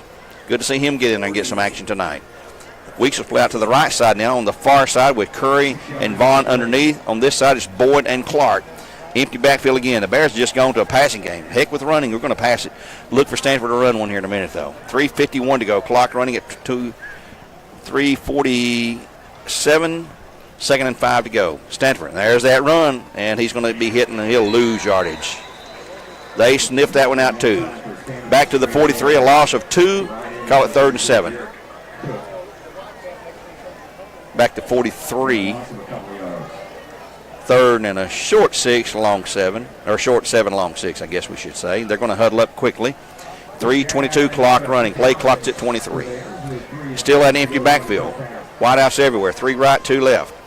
Stanford looks to the sideline with a signal in the play. Nope. A sort of wave at him, give him the old princess wave. I guess that means carry on. Here's a snap. Stanford back. Has time. He's throwing deep down the field. Way down the field.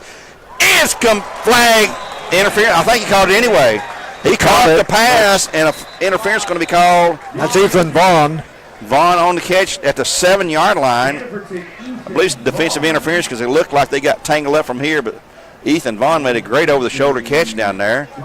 Yeah, definitely want the catch unless it's offensive. One who threw the flag's coming to tell the head man what it is, and here comes the call. It's not coming back because they've all moved downfield. Interference, Soddy Daisy. 1st and 10 for the Bears on the pass. Yeah, we'll take the pass. 43 down to the 7 or 6. Yep. 37-yard gain, 1st and goal. Mark at about Another the flag, 7, I believe. Another flag on the sidelines over there. Let's see what this is about. Somebody on Soddy's side may have said something here. Here comes another penalty. Let's see what this is. This one will be unsportsmanlike conduct on Soddy, make it another half the distance penalty this time. Someone said something to that side judge, and he immediately fired a flag about 30 feet in the air. And they whistle Soddy for another half the distance penalty, moving the ball down to 1st and goal at the, 1.5? That's about the, no, they're going to move it back to the 4. 3, yeah. It was at the 6, it's probably right. It's at the 3. It's a 3-yard line, 1st and goal at the 3, half the distance from the 6. 1st and goal at the 3, 2:58 to go. Bears like to push this one on in, push it back to a 3-score lead. They lead it 21-8. And my wife criticized me for not giving a score off enough, Earl, so I'm trying to make it up to my wife. 21-8, hon, if you're listening. You got to suck up to your wife every once in a while. You can't be married 49 years for no reason. Hey, that's what Corky Whitlock tried to tell us both. Yeah. Give the score and the time often. Can never give it too often. 2:58 to go. Clock is stopped at the 2 penalties. Actually, one was declined on the pass interference, but the unsportsmanlike conduct flag was accepted against Soddy. Moves the ball 1st and goal to the 3-yard line. That full house backfield again. Stand for under center. We'll take the snap. We'll hand off to McCleary, and he will plunge into the end zone for the Bear touchdown. Yeah. There it is. Ricky McCleary from 3 yards out. We'll take it in at 2:52 to go from 3 yards away, and it's a 27-8 score with the PAT coming up. A Tennessee Valley Raji touchdown for the Bears. You listen to Bradley Central Football on the Buzz 101.3, where games are supplied by Wholesale Supply Group. Clay Shoemaker trying for his 4th consecutive extra point. And looks like they're going to send Shoemaker off. Referee stopped the game and going to take him to the sidelines. There's something, he may not have a mouthpiece in or something. Let's see. Here comes the backup kicker, number 42, Jerry Sherrick. Jerry Sherrick, number 42, just joined the team a couple of weeks ago, number 42. He's a junior. I don't know what that's about. It's a uniform deal, I guarantee you. Knee pads weren't down over the knee. Okay. Knee pads. That's a rule, folks. You better have them down.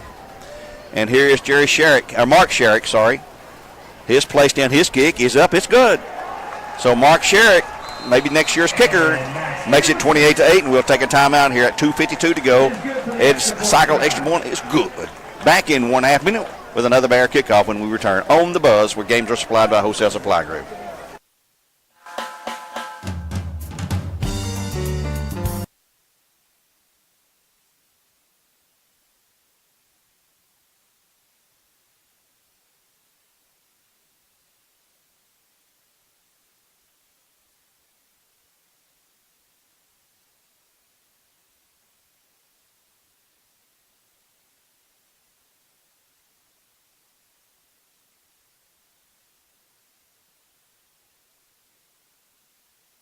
Back, YUK.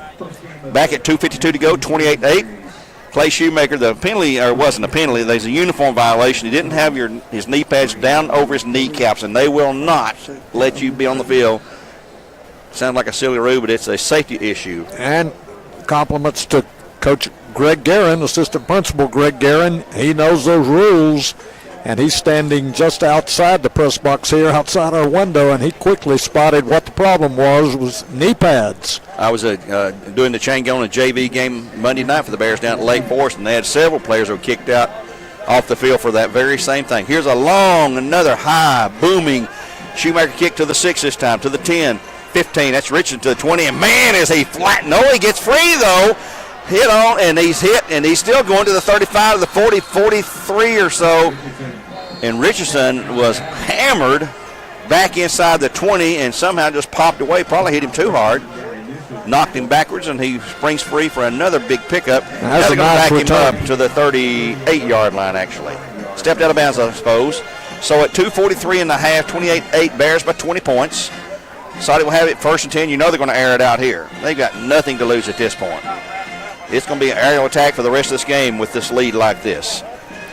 Maynard backfield. Now this time, is it Barnes at quarterback or Chambers? We'll have to see in a second.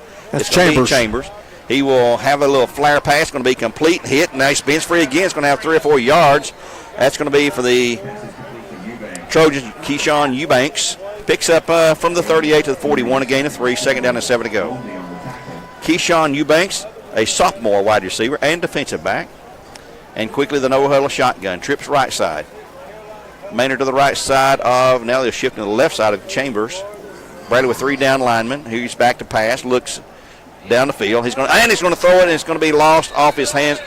I believe incomplete. No signal was made. Now someone lost her helmet.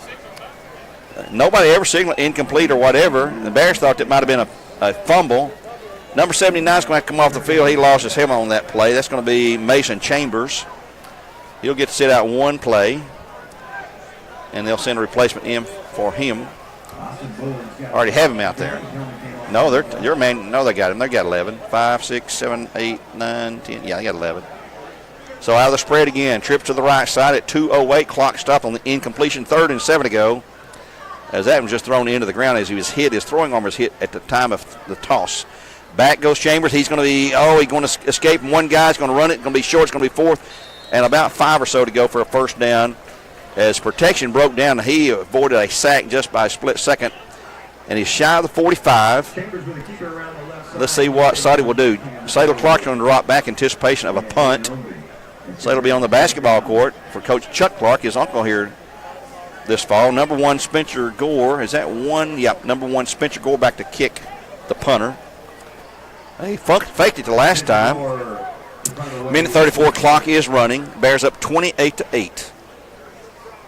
He's taking his sweet time. Play clock at 8. Going to let it run down probably as far as they can without taking a penalty. And here's the snap finally. And he's a sidewinder kick to the left side. Clark will let it roll, and boy, it's going to roll, and roll. He decides to pick it up now. Pick it up now to 5. Here he comes to the 10. Trying to get outside, and he'll make it. No, it's going to be at the 6.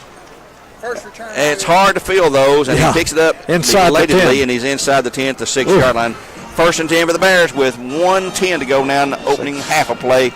Bears leading at 28-8. And I'd say they're going to go conservative here, not get a turnover down there in their own territory, and just see what we'll do. But we've been known to be wrong most of the time.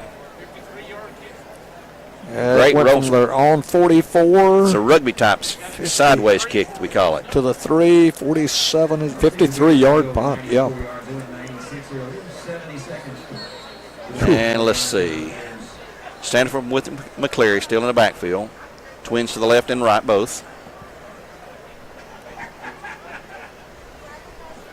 Play clock's at 14. Game clock's at 1:10. Quick pass in the middle. It's going to be to Ethan Vaughn. He's out to the 10. He's going to be near the 14. He's going to be short. 2nd down, about 2 to go after an 8-yard gain. 1 minute exactly and a half clock running. Give him 8, almost 9. Give him 9. He's got 9. He's going to be a yard shy, a little over a yard. A quick hitting stand-up, flip right into the split receiver there. That's Ethan Vaughn, number 3. Ethan is a senior 170-pounder, 6-footer. He's had a pretty good season. Back again to pass. Pass out in the middle is going to be come in. Oh, yeah, that was a good defensive play. Number 5. Jalen Render. Render on the defensive play. And that Trey had TD written all over it. Although he had a long way to go, he had clear sailing, Gary. Yeah, that was just a good defensive play at the last moment. Render came in and just knocks it away. Pass was underthrown. It's going to stop the clock at 37.6. 3rd and 1 for the Bears. They're probably going to try to get the 1st down here. Look for Stanford to carry here is what I'm guessing on this play. We'll see. Bears are going to check off there at the line of scrimmage again. Clock is stopped. They've got plenty of time right now. And they have not used a timeout. So, yeah, they've used 1. They've got 2 to go. Stanford will carry it to the left side. He'll come across. He's to the 20. Get out of bounds. And he's got the 1st down. And, boy, he gets hammered from behind by number 34. That's going to be Jarek Cook. Jarrett Cook, 1st and 10 for the Bears, and Larry Hill and Cleveland forward. Move the sticks. The Bears will have it and see if they'll go into a hurry up here. 29.9 seconds to go in the half. They'll crank the clock. It's running. Bradley not showing any signs of hurrying up. Matter of fact, they go to a huddle here. They may decide to just go over the top a couple of times here. They've got 20 seconds now. Stanford with one running back there. McClary to his right side. He'll take the snap back. He's going to look. He's going to throw it across middle, underneath actually to Ethan Vaughn. And he's got good yardage out to the 35, to the 40, to the 45. They're going to mark him back to 43, a 1st and 10 out of bounds with 5.8. So they got one play to do the Hail Mary if they want to try that. We'll see what the call is going to be for the Bears here. Another Cleveland forward 1st down, the ball right at between the 43 and 44. One more, Gary. Wojtek orthopedic 1st down here in the 1st half. Folks, you can get the free app, the Mix 104 app. Download it free of charge. You can listen to our game here on the Buzz or the Cleveland game on Mix on that same app. It is free, and you get all the scoring updates that are taking place. Not very few since we are on a Thursday night. Keep getting tomorrow's school day, but it is. With McClary at tailback, Stanford now out of the shotgun. He's going to move McClary maybe. They're talking it over. McClary stays at tailback. 5.8 seconds to go. Why not take a shot over the top? Why not? And a flag on the play. So on the Bears, 5-yard penalty. Illegal procedure. Come to the 1st and 15 now. Back it up to the 38.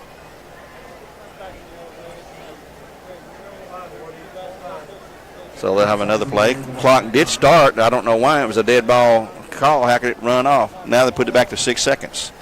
We got 0.2 of a second left now. 0.2 of a second added back on that we didn't have. 6 seconds flat to go. Empty backfield now. You know he's going to go over the top. Let's see. Curry's on the left side here. Trips to the right side. Stanford going to pass to Curry. He's got 3 blocks in front of him. He's to the 45, to the 50, to the 45, still going, and he's going to be out of bounds as the time expires. Boy, the referee took a lick. That thrilled the crowd. Where did he get to? The 46, 45? Let's see if there's a penalty here. Got to mark it somewhere. He's at the 45. I don't think it's a penalty. The referees are talking about it.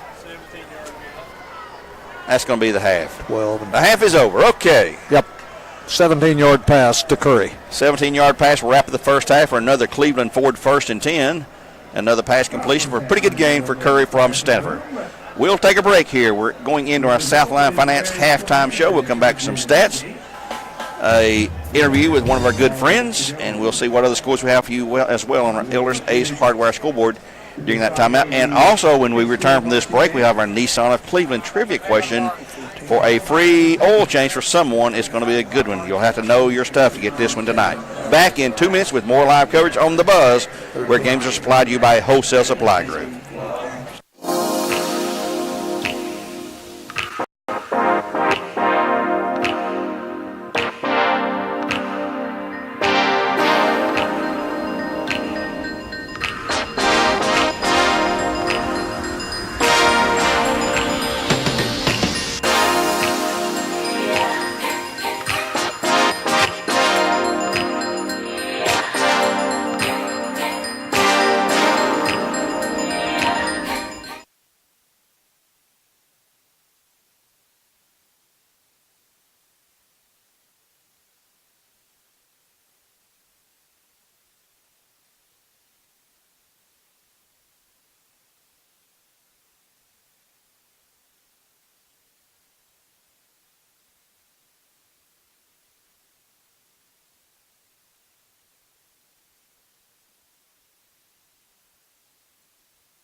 Back at Bear Stadium on the Buzz 101.3, where games are supplied to you all season long by Wholesale Supply Group.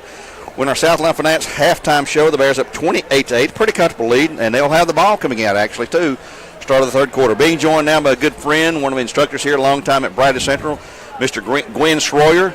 Everybody knows him from the saxophone playing. He's the sax man. I love it. I'm having a good time out here tonight. This is football weather right here. Finally getting a break in the weather, and man, smells in the air from the stands and the people cheering, and good football playing on the grass down there. High school football, nothing like it. You know, the best part is hearing you two call this game with all that energy, all that information. And my kids are enjoying, being a part of that this year. This is really special. Well, we have a great time doing that, and we've mentioned several times during the broadcast, you can watch this game, the video, BCHS.TV. And at Facebook.com/BCHS Bear Network. There you go. You can watch it there, and you can hear Earl and my comments and play-by-play throughout the game, and it's just like you hear sometimes, I guess people say. But that's true. That's very true. It's been very enjoyable, especially when you're ahead by 20 points, 28-8 at halftime. That makes it more enjoyable, sure. Tell us about what's going on in your department. I know, for instance, you guys do Vox News Report every day with students, you've got some great newscasts. Well, we have a wonderful collaborative agreement with WTNB. They allow us to create a newscast for the community, and we have an affiliate situation where we partner with CNN, and we are allowed to use their news stories, and we're allowed to submit our news stories. So we use them, viable news stories about the local region and some hard-hitting news stories, and the kids get an interest in news writing. They can rewrite. They can really dig into that. That's a big deal. So we provide that for the community. Comes on every day at 5 o'clock on Channel 5 here in Cleveland. If you're in Chattanooga, it's Channel 210. So across the entire Chattanooga region, you can watch that on cable TV. Well, I've been able to watch you guys film quite often in the mornings back there, and it's a very professional job, the way it's all set up. And we really try to refine it every day. It's not just sitting around playing games. These kids work really hard at it, and they compete, at a local, state, and national level. Last 3 years we've won state, and, there's some other schools that are just going at it just as fierce and hard as we are, and wonderful schools. Have nothing against them because it really presses us to do our best. Right. And so, but the last 3 years we've been on top of it. Went to nationals and bringing home those gold medals, man. There's that's something special. Let me tell you, coming from a sports background myself, they also get a big old championship ring, just like those wrestlers and other state championships. And they wear that and they honor it. Some of them wear it to school every once in a while. Like, oh man. Well, you're doing all of our home games with a video and feeding our audio into that. You're going to be doing basketball, I understand. Basketball, wrestling, and boys soccer. So come out in the spring, we'll see some boys soccer on here. How about baseball? You going to do baseball? It's a possibility, and we have done it. It's not in the lineup as of yet. But we have baseball. We've done softball, and we've not tried track. I heard somebody asked me, one of the kids asked me about bowling because they started bowling this week. I'm like, man, if I knew how to work that and I could, guarantee somebody would watch it and get some sponsors on, we would do it. Yeah, well, that's great. What all in your area back there? It's the audio visual department. Is that what you call that? Yes, audio video production, AV production. And we also do a rock band class in the spring. Really, it's an all-year effect for me because I have to arrange the music, put it all together, work on auditions, refine who's going to sing it, and put it together. But we also record it. And it's a big industry, We're right here around Nashville, and it's very viable. I have kids in church music and recording their own stuff in bands, so we do that as well. We also have a film festival. That happens every year in November. So it's a big spectrum. I don't, Gary, I don't take a planning period. I teach 4 classes out of 4. You love it, don't you? I do, and it keeps me busy on my toes, but I think that's really the only way to live is give, Yeah. That's the way to do it. But let me say this. I appreciate partnering, I'm going to call it partnership, with Steve Hartline and you guys with the station, allowing us to use your audio. That means so much because I know that's what people out there want to hear. So we can connect it with our video. We're hoping for bigger and better things. We want to keep rolling it out. The replay started last week. I mean, that was so much fun. I remember celebrating the first one.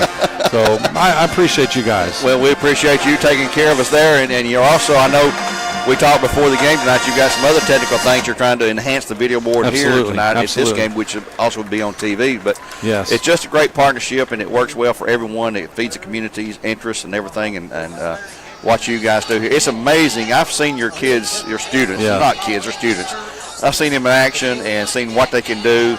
They push it. They push each other. They do, and it's they really do. They push me. Well, I tell you what, that keeps you young, though, right? Yeah, it does. This is my 12th year at Bradley, and it still feels like year one to me. It's like, hey, this is engaging and fun. I want to keep it going. Tell us about now. You added a big, important piece of equipment down behind us here. Your trailer. That's true. We have a trailer.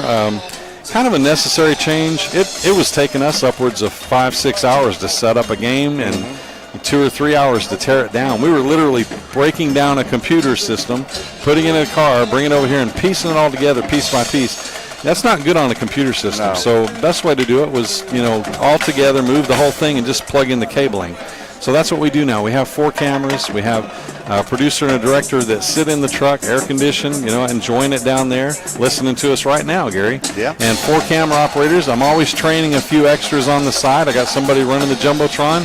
And, hey, now our commentator, Jace, isn't here tonight, but he works with you on the sideline. What a great experience. Yeah. What a wonderful experience. He's umpiring tonight, so not able to be with us. Jace Standards, we've heard him several times this year already, and we were using Tori Freeman, who was a Yes, Tori is amazing. and she is here tonight. She does our Facebook updates for us there during the start of the game and all that. We love Tori. And she's one of my anchors as well, so. Yeah. She'll compete in Skills USA and this year. she is one of the basketball cheerleaders. Oh, yes. A very important part of that team. She's a senior. Well, thank you for taking time to join us this week. We always appreciate your update, and we always appreciate what you do because you go out of your way to help us in any way we can. Absolutely. Sincerely love appreciate you guys. it. Appreciate it. We appreciate and love you Thanks, too. man. That's Mr. Quinn Schroyer, one of the main instructors that keeps us hopping here at Bradley Central. We'll take a break. We'll return with Earl Stats here in 2 minutes on our Southline Finance halftime show here on The Buzz, where games are supplied to you by Wholesale Supply Group. Back in 2 minutes with more live coverage from Bear Stadium on a Thursday night, where the Bears lead at halftime 28-8. You're clear, Gary. You kind of forgot the trivia there. God dang it, I got it right here in my hand. I can't believe that. When you come back it's fine, to me, man. It's still Hurricane Ivan. That's the answer. Yeah, correct? Yeah. I know people aggravated me because I told them to come out right back with that, but we'll get it. All right. Oh, and remember, it's 476-0076. Got it. Hey, Brett, what's the score of the ball game? What's the score of Milwaukee game? Milwaukee game. 2-2 in the ninth inning. In the ninth? Yeah. That's Milwaukee and Colorado? Yeah, it's Colorado, ain't it? Because the Braves play the Dodgers.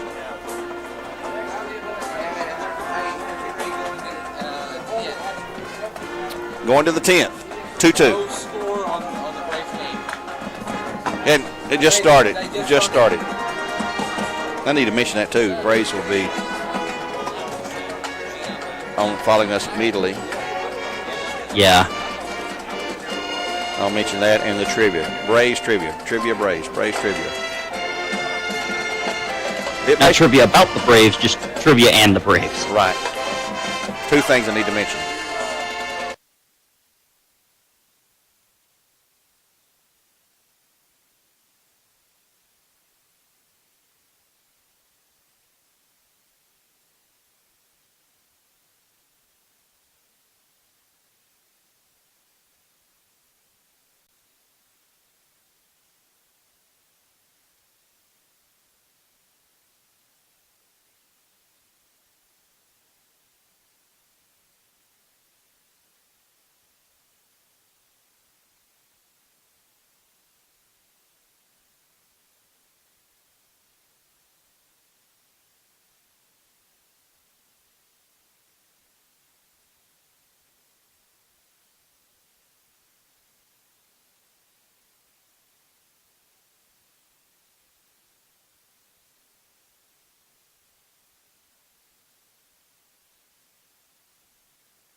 Back at Bear Stadium, we're at halftime in the Southline Finance halftime show where the Bears lead it 28-8.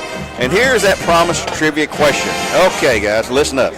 We always try to do a trivia question that involves the team we're playing tonight, and this time it certainly does with Soddy Daisy, the Trojans. Brad Central have played about nearly 40 times. Here's your trivia question. Back in the 2004 season, to win a Nissan of Cleveland oil change. Be the first caller to 476-0076, 476-0076. If you know the answer to this question. In 2004, the Bears did not play the Trojans on a Thursday night. We didn't play them on a Friday. We didn't play them on a Saturday. We played them on a Monday in 2004. Why did we play them on Monday? And you have to know exactly why, because some people are going to guess and get it partially right, but you better know exactly why that game was moved from Friday to Monday in 2004, the Bears and the Trojans. If you know the correct answer, 476-0076. We should have a winner after Earl gives his stats, and Earl, take her away. And that is a question that can be answered because you've asked me before the broadcast, and I kept trying to figure it out and came up with the exact answer. So, and you know our listeners are a lot smarter than you. Oh, that's the truth. That's the truth. That was just 14 years ago. Yeah. And I'm a student of history, but hey, if you can remember exactly, hey, kudos to you. You deserve an oil change. And you'll understand why I say exactly when you correctly answer that. But go ahead and take it away with your stats there, Earl. All right, Gary, we've had, Joe Cannon and I have been working like crazy. You've enjoyed the broadcast, and we've been doing a lot of paperwork because there are a lot of stats. This is almost like having a full game summary just at a halftime. Bradley in first downs at halftime, 16 first downs. Soddy Daisy had 10. In the rushing department, the Bears had 15 rushing attempts, 72 yards on the ground, and Soddy Daisy had 12 rush attempts for 41 yards. So neither ground game is setting the woods on fire, but hey, the passing game, different story. For the Bears, first of all, team-wise for the Bears, and I'll clarify that in just a moment. The Bears have attempted 14 passes, completed 12 for a total of 270 yards, no passes intercepted. Now, the first pass of the ball game, little trickery, came from Trey Curry. So Trey tonight is 1 for 1 to Ashton Boyd for 38 yards. And the rest of those pass attempts and completions go to the regular quarterback, and that is Dylan Stanifer. So Dylan tonight, 11 out of 13, phenomenal, 11 for 13, 232 yards, and no interceptions, and we're just at halftime, folks. So, hey, with a little bit of good second half playing, Dylan could be closing in on 400 yards. Shouldn't speculate, but 232 yards here at halftime, 270 for the Bears team-wise in the passing department. And the Soddy Daisy Trojans, that has been their offense. Remember, the Trojans have only had 41 yards on the ground. They've had 115 through the air on a 13 for 19 performance overall team-wise. And they had 2 of those pass attempts by Isaac Barnes, who is the backup quarterback, done a really good job on a couple of runs, but he's 0 for 2 on his pass attempts. But the regular quarterback, Gavin Chambers, is 13 out of 17. Both quarterbacks, as I said prior to the broadcast, are really, really efficient on their passing. 13 out of 17 for Chambers, 11 out of 13 for Stanifer. Doesn't get much better than that. Soddy Daisy has suffered 1 pass interception, that by the Bears' Davian Dunn back in the first quarter. But 13 out of 19, 1 pass intercepted, 115 yards. Individually, those pass receptions for the Bears, Ethan Vaughn having by far and away his best half of the season. Ethan has caught 4 passes for a total of 88 yards so far here at halftime. Sailor Clark, 2 receptions, but boy, they've been good ones. 68 yards in total yards gained for Sailor Clark on 2 passes received. Trey Curry, 3 receptions, 26 yards.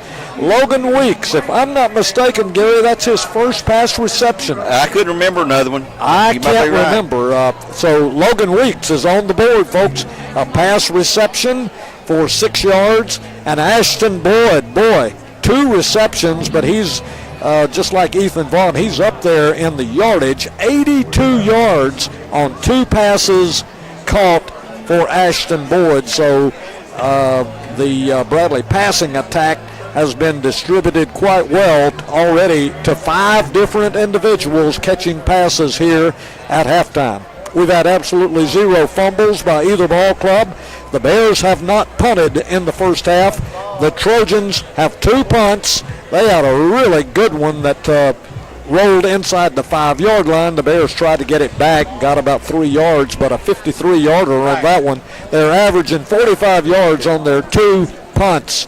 3 penalties against the Bears. Penalties have been about even. 3 against the Bears, 25 yards. 4 penalties against the Trojans, 25 yards. If you joined us late, the Bears struck early. Standifer to Clark, 34 yards for the first touchdown. Clay Shoemaker tacked on the extra point. That was a long drive, very quickly done. 82 yards in 3 plays at the 8:53 mark of the first quarter. Later at 5:06, Standifer to Ashton Boyd for 44 yards. The kick again added by Clay Shoemaker, and that kept a 55-yard drive in 4 plays. And at the end of the quarter, the Bears led 14-0. Early in the second quarter, at the 10:18 mark, Dylan Standifer went 1 yard on a quarterback sneak up the middle, capping a 94-yard drive in 10 plays. Kick was added by Clay Shoemaker, and the Bears led 21-0. Midway the second quarter, Isaac Barnes put the Trojans on the board. A 70-yard drive, 11 plays. Isaac Barnes taking it the last 11 yards. There was a bad snap, and the run was good by Maynard for the 2-point conversion on after the bad snap, and that left the score 21-8. And then just before the half ended, the Bears put their 4th touchdown on the board at 2:52. Ricky McClary capping a 78-yard drive in 8 plays, taking it 3 yards. The kick this time by Mark Sherritt. That's his first because of an equipment problem involving knee pads.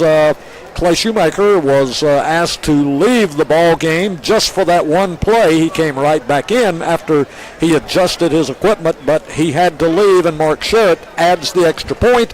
That's where we stand here at halftime with the Bears on top, 28-8. Gary? We're on our Southline Finance halftime report. Baseball tonight, Milwaukee and Colorado going to the 10th inning, tied 2-2. The Braves are losing 1-0 to the Dodgers in the first inning from L.A., and you will hear the completion of that game right here on the Buzz 101.3 when we sign off from our post-game show brought to you by Genius Deli here later on tonight. We're at halftime. The Bears enjoy a 28-8 lead. Clock ticking down. We're going to take another 1-minute timeout here. We return. Let's make it 2 minutes. Soddy hasn't even come back to the field yet. They're somewhere out in the hinterlands, I guess. We'll take a 2-minute break, and we'll return here on the Buzz, where games are supplied to you all season long by Wholesale Supply Group. Matter of fact, now, if you have not answered the trivia question, the question was, in 2004, the Bears and Soddy played on Monday night. Instead of a Thursday, Friday, Saturday, it was a Monday night game. For what reason? I need to know the exact reason it was moved to Monday night. You'll win a free Nissan of Cleveland oil change. And if you have one of my football books where all these trivia questions come from, you can look right at it and see exactly. And as soon as Morgan has a winner, he'll let me know, and we'll announce that on the air. But we'll take a 2-minute break, and we'll return with more live coverage.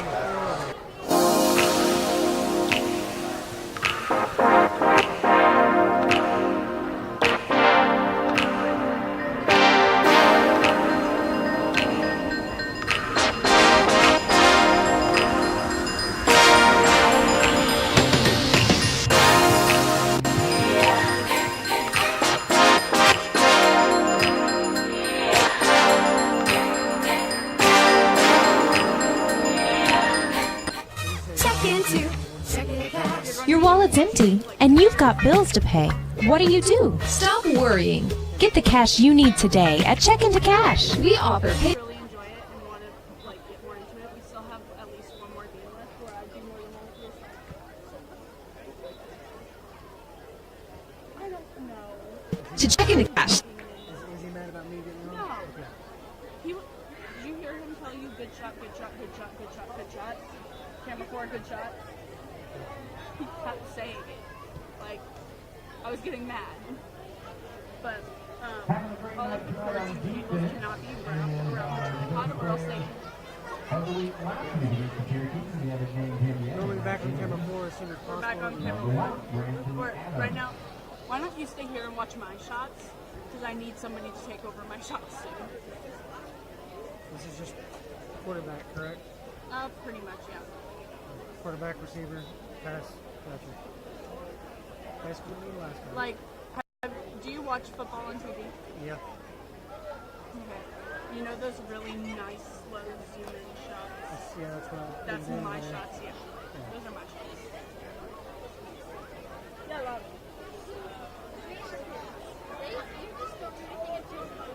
They don't do anything third quarter. Yeah, they're not there in third quarter. They work and work and work first through halftime, and then have third quarter off. Which And then fourth period they have it. Fourth quarter. That's fine. Alright, 50 seconds. I literally just want to rip. This sounds inappropriate, but I'm wearing a tank top underneath. I literally just want to rip the t-shirt off.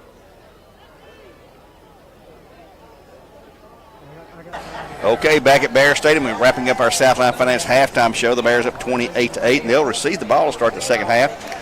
Got off to a quick start up 21-0, and they let the Trojans come back and get their first goal, make 21-8. That two-pointer was based on a botched PAT attempt that Hayden Maynard ran in for the Trojans. And the Bears will receive the second half kickoff. Reminder, next week we're back on Friday night. We'll be going to William Blunt. That's just off Highway 411. If you go to Polk County, go up Highway 411. I suggest you go that way by far. It's the easiest. As you go into Maryville, I think it's the very first traffic light is Governor's Drive. You hang a left there. Takes you about, maybe 3/4 of a mile through a subdivision right to the school. The following week we'll be back in Blount County going to Maryville Heritage, which is a little bit further up the highway reversed, there. Gary. Huh? It's reversed. We're going to Heritage next week. Well, let me start on low, folks. That was. We're going to Heritage first. Yes. That's the one that's the furthest away. Then Blount. Yeah. Heritage is over to Townsend. Well, I went by Heritage yesterday on my way up that direction. Then we'll come back to Blount. My bad, folks. So go to Heritage. Don't go to Blount next week. Who does Blount play? Oh, we don't have their schedule. No. We don't have their schedule. We will be broadcasting from Heritage next Friday night, folks. By the way, no winner on the trivia question. The line's been busy. Morgan standing by to take your calls, 476-0076. And it will be, we'll give you the question in a minute. Here's the kickoff of Soddy Daisy Cooper Hamilton. Going to be taken out of bounds. It'll be bare ball on the 35. They'll make him re-kick it, one of the two. It's up to Coach Floyd to make a decision. And let's see what they decide to do. He has made him take it on the 35. He's made him re-kick it before, but let's see. This time I believe we'll take it on the 35. Yep. Bears will take over first down and 10 at the 35. You have the option there for the receiving team. Well, I don't know now. I don't know. The official talking it over. It's Coach Floyd's call.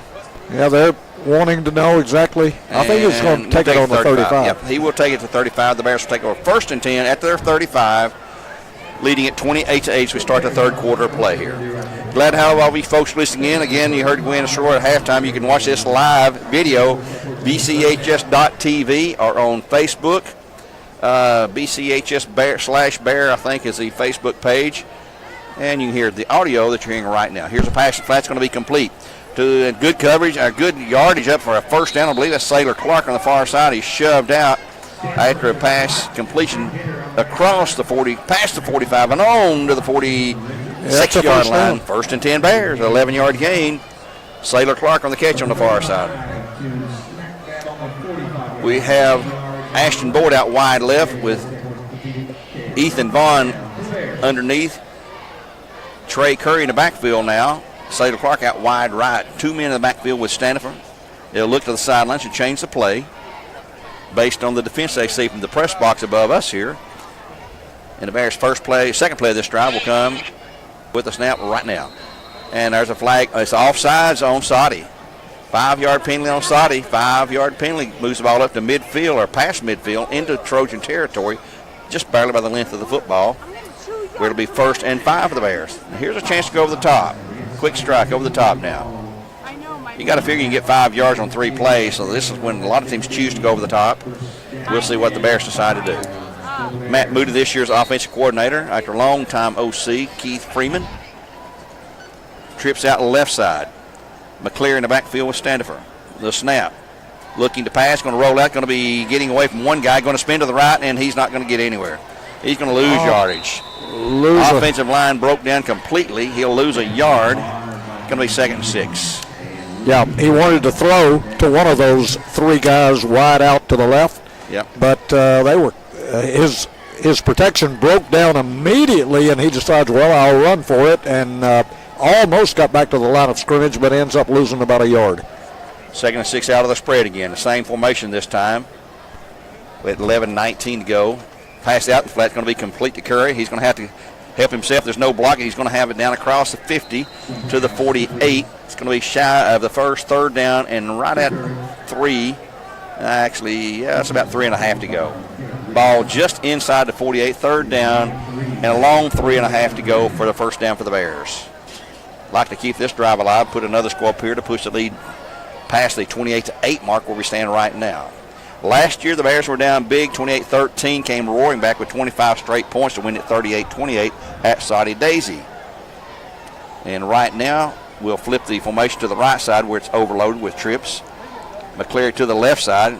Soddy showing blitz. Brad's going to change the play one more time. Coach Moody signals in. Play clock's down to 4. Going to have to get on the stick here, guys. It's at 2, and they didn't get it off. They won't get that. There's the flag. Nope. That's the hazard of trying to signal play in when you wait too long. It's going to be a 5-yard penalty on the Bears. Back them up. They call time. They call time right before the penalty, so they burned the time out there. So no, it's a penalty, Gary. Well, he called time, but they're going to give him the time after the penalty. Well, okay. I guess they will. We'll take a break here. At 10:26 to go in the 3rd, a 1-minute timeout here on The Buzz. Brought to you by Ed Cycles. Back in 1 minute. Check into Checking to Cash. Your wallet's empty, and you've got bills to pay. What do? Stop worrying. Get the cash you need today at Check into Cash. We offer payday advances today. And we make it quick, easy, and confidential. So stop worrying and stop in to Check into Cash today. Visit checkintocash.com.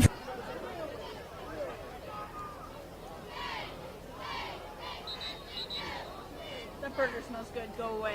Hello, Cleveland. It's Richie Hughes from your Holiday Inn Express. Who do you know that is coming to Cleveland? This year will be full of friends, family, and business associates that will be visiting our wonderful hometown, and we're asking each of you for the opportunity to serve them with Cleveland's best hotel. Reunions, homecomings, graduations, weddings.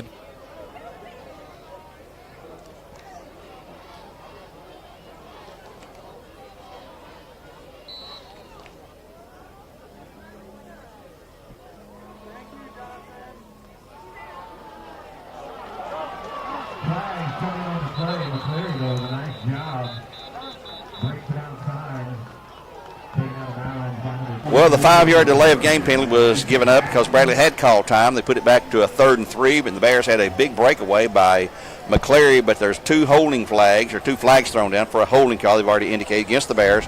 At the 46, they'll back it up 10 from there to the Bear 44, where it's going to be 3rd and about 10, maybe probably 11, 3rd and 11 to go. Yep, 3rd and 12 actually. 3, yeah. 3rd and 11. 3rd and 11 near the 43-yard line. The Bears got to get to the Soddy just inside the 45 for a 1st and 10. Empty backfield now, trips right side. Sandover has Clark out to the left side. And let's see where we're going to go here. Long count, going to check off again. Play clock's at 20 now. Got plenty of time this time. Sometimes they reset the play clock to 40 seconds based on the previous play. Sometimes it goes to 25. Sandover back with time this time. Throwing it long over the top. There's Sailor Clark down the field. It's going to be complete down to the 17, 18-yard line. A great one-on-one matchup with Soddy Daisy's number 12. That will be Noah Howard. And Clark, once again, those sure hands in traffic.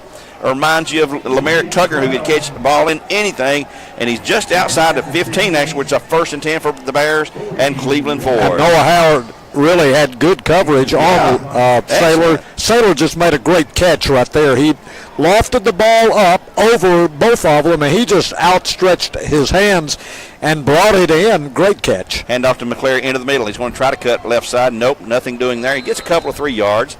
He'll push forward to about the 13. Probably the 14. Let's go. 2-yard gain for McCleary. 2nd and 8. Ball is at the 14-yard line for the Bears in Trojan territory with 9:47 to go, leading it 28-8. Bears on the road to Maryville Heritage. We're going to Heritage next week, guys. Yes, My we are. cohorts have me confused up here. Joe? Hey, Joe Cannon and I are going to Heritage. Earl, would you mind driving next week? All right, guys, I'll get there myself. A long lob pass in the corner. Will he catch it? It is a jump ball, incomplete. He caught it. Trey Kirby is out of bounds. A mashed up 101 again on the far side with Isaac Barnes, looks like over there. And it will be second down and 8 to go for the Bears. That's that lob pass, a little bit too long. Trey could not get it in before he went out of bounds. You will have Braves baseball immediately following this broadcast here on the Buzz 101.3 at the conclusion of our game and our Jenkins postgame deli show. Jenkins Deli postgame show, I guess I should say correctly. But the Bears right now will have third down and 8 from the 14-yard line. Stanford, empty backfield, trips left, 2 out to the left side for the Bears. He will take it himself up the middle, and he will be to the 10 and on to the 5. I think he's got another first down. He should have. Down to the 5. They were at the 14, third and 8. First and goal for the Bears, and Cleveland forward as Stanford carries from the 14 to the 5 for a 9-yard pickup. Bears having a chance to get another score here. Nice move, and Stanford gets you those crucial yards when you really got to have something. That time right straight up the middle, and he didn't have a lot of blocking. He's strong. He went the last 3 or 4 yards just on his own. Sure did. He just powered through there. He's a good athlete, no question about it with Stanford. Clock rolls under 9 minutes of powerhouse backfield now. Full house, we call it. Under center this time, Stanford. Hands off to McCleary. He's trying to get outside. He's going to score. And it's going to be a touchdown. Right yes, in Central. McCleary from 5 yards away pushes the lead to 34-8 for Bradley Central. Nice little 5-yard run on first down and goal. And the Bears expand that lead. We're up by 4 touchdowns, 34-8 with the Ed Cycles PAT coming up now. McCleary running around the left side, got that corner blocked out there. And the Bears take it in. Clay Shoemaker trying to make his 4th extra point. The Bears have 4 already, but one of those by the backup. Here's his kick. It is up. It's good. Timeout on the field at 8:46 after the Edge Cycles extra point. 35-8 Bears here on the Buzz, where you're protected and your games are supplied to you by Wholesale Supply Group. Back in 1 minute with more live coverage. 1 minute.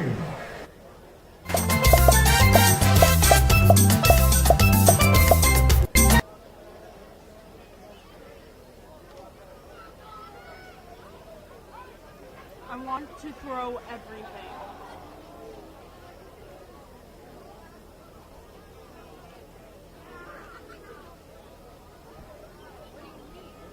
Like I want to throw my shoes. I can't see because my eyes are dried out because I'm staring at a screen, and I also don't have my new glasses yet.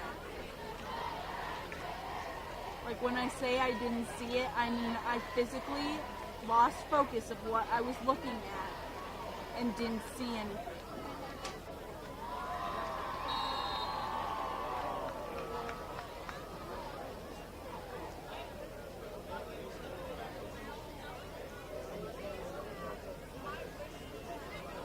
Clay Shoemaker back to kick off one more time. Here comes his approach from the 40-yard line. It's going to be another high kick, not as long this time, to the 10. 15, 20, 25, and down at the 20, near the 30-yard line, I guess. Richardson on the return. Oh, man, there's pushing and shoving. And, yeah, it's getting a little chippy from the far side over there.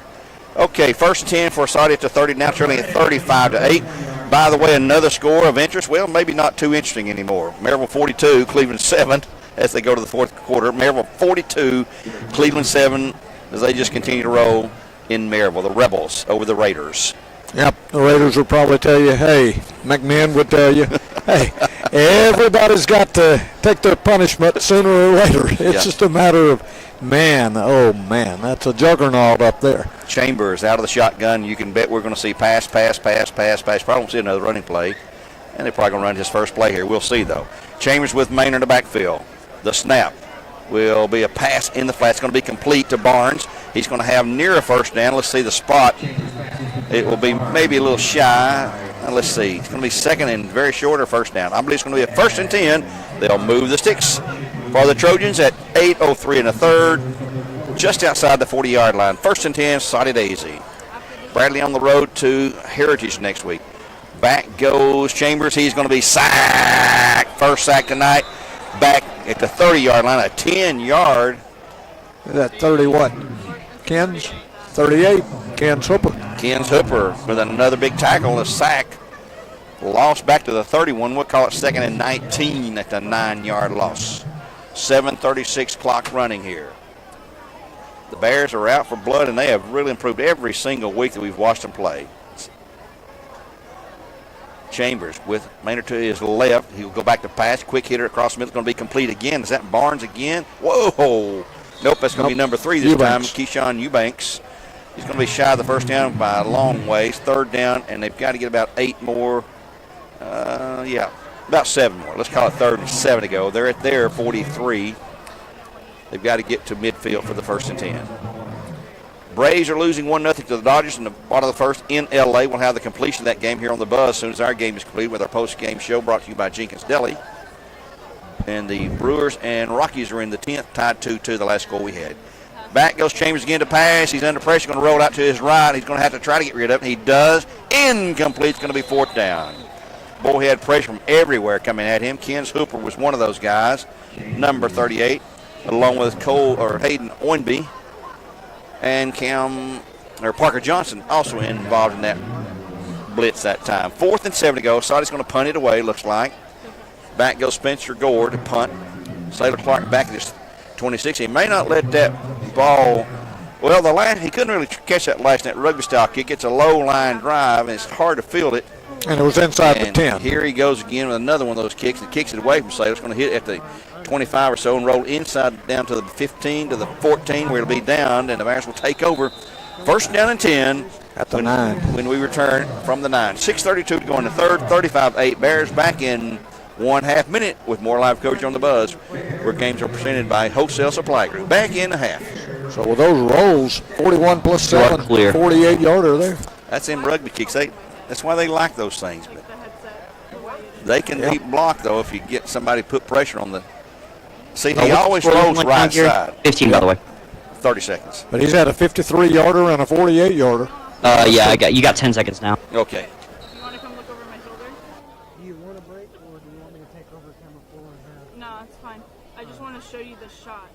So Lou McCleary, he'll bring it across to about the 10-yard line, maybe a yard. 2nd down and 9 to go. Give him 1 yard, Ricky McCleary. Of course, Ricky is just a junior. He'll be back next year. We'll lose Standard for the quarterback. Ashton Boyd into the game. He'll go to the wide down on the right side, along with Sailor Clark, looks like over there. Curry to this side. Ethan Vaughn tucked underneath him. McCleary in the backfield with Standifer. Ball's at the 10-yard line. Bears up 35-8. Very comfortable lead with just under 6 minutes to go now here in the 3rd quarter. On the road to Heritage next week, to be followed by William Blunt the following week in Maryville here. Pass and flat's going to be complete to Curry. Gets a block on the end. He's trying to make something happen. Nothing going on there, though. Couldn't get the block outside. Vaughn had his man tied up, but they reacted quickly on defensively. He'll give him a yard to the 11-yard line. It's going to be 3rd and 8, though, at that point. 3rd down and 8. This is a non-reaching game tonight. Give a shout-out, too, to Corky and Annette Whitlock, Elizabeth Harris, all you folks. We appreciate you listening every week. Elizabeth, we know you get excited about Bear football. Your grandson, Matt Moody, keeps me updated on you. We appreciate your support. And Zane's as well. Shotgun. Stanford's checking off himself there. Well, he's going to the sidelines, and they're going to change the play. McCleary now to his right side. Trips to right. Solo man to the left. In motion goes McCleary. Pass across the middle is going to be complete. And flag. Whistle dead. Whistle dead. Doggone it. That was to Ethan Vaughn again. Ethan's had a good game. Bradley call time. Bradley call time. Oh, brother. That's one of those that, no, we don't want it. We'll take one with them. It's 5:02 to go in the 3rd. 35-8 Bears. We'll be back in 1 minute after this Cleveland Utility timeout here on the Buzz, where games are supplied to you by Wholesale Supply Group. Back in 60.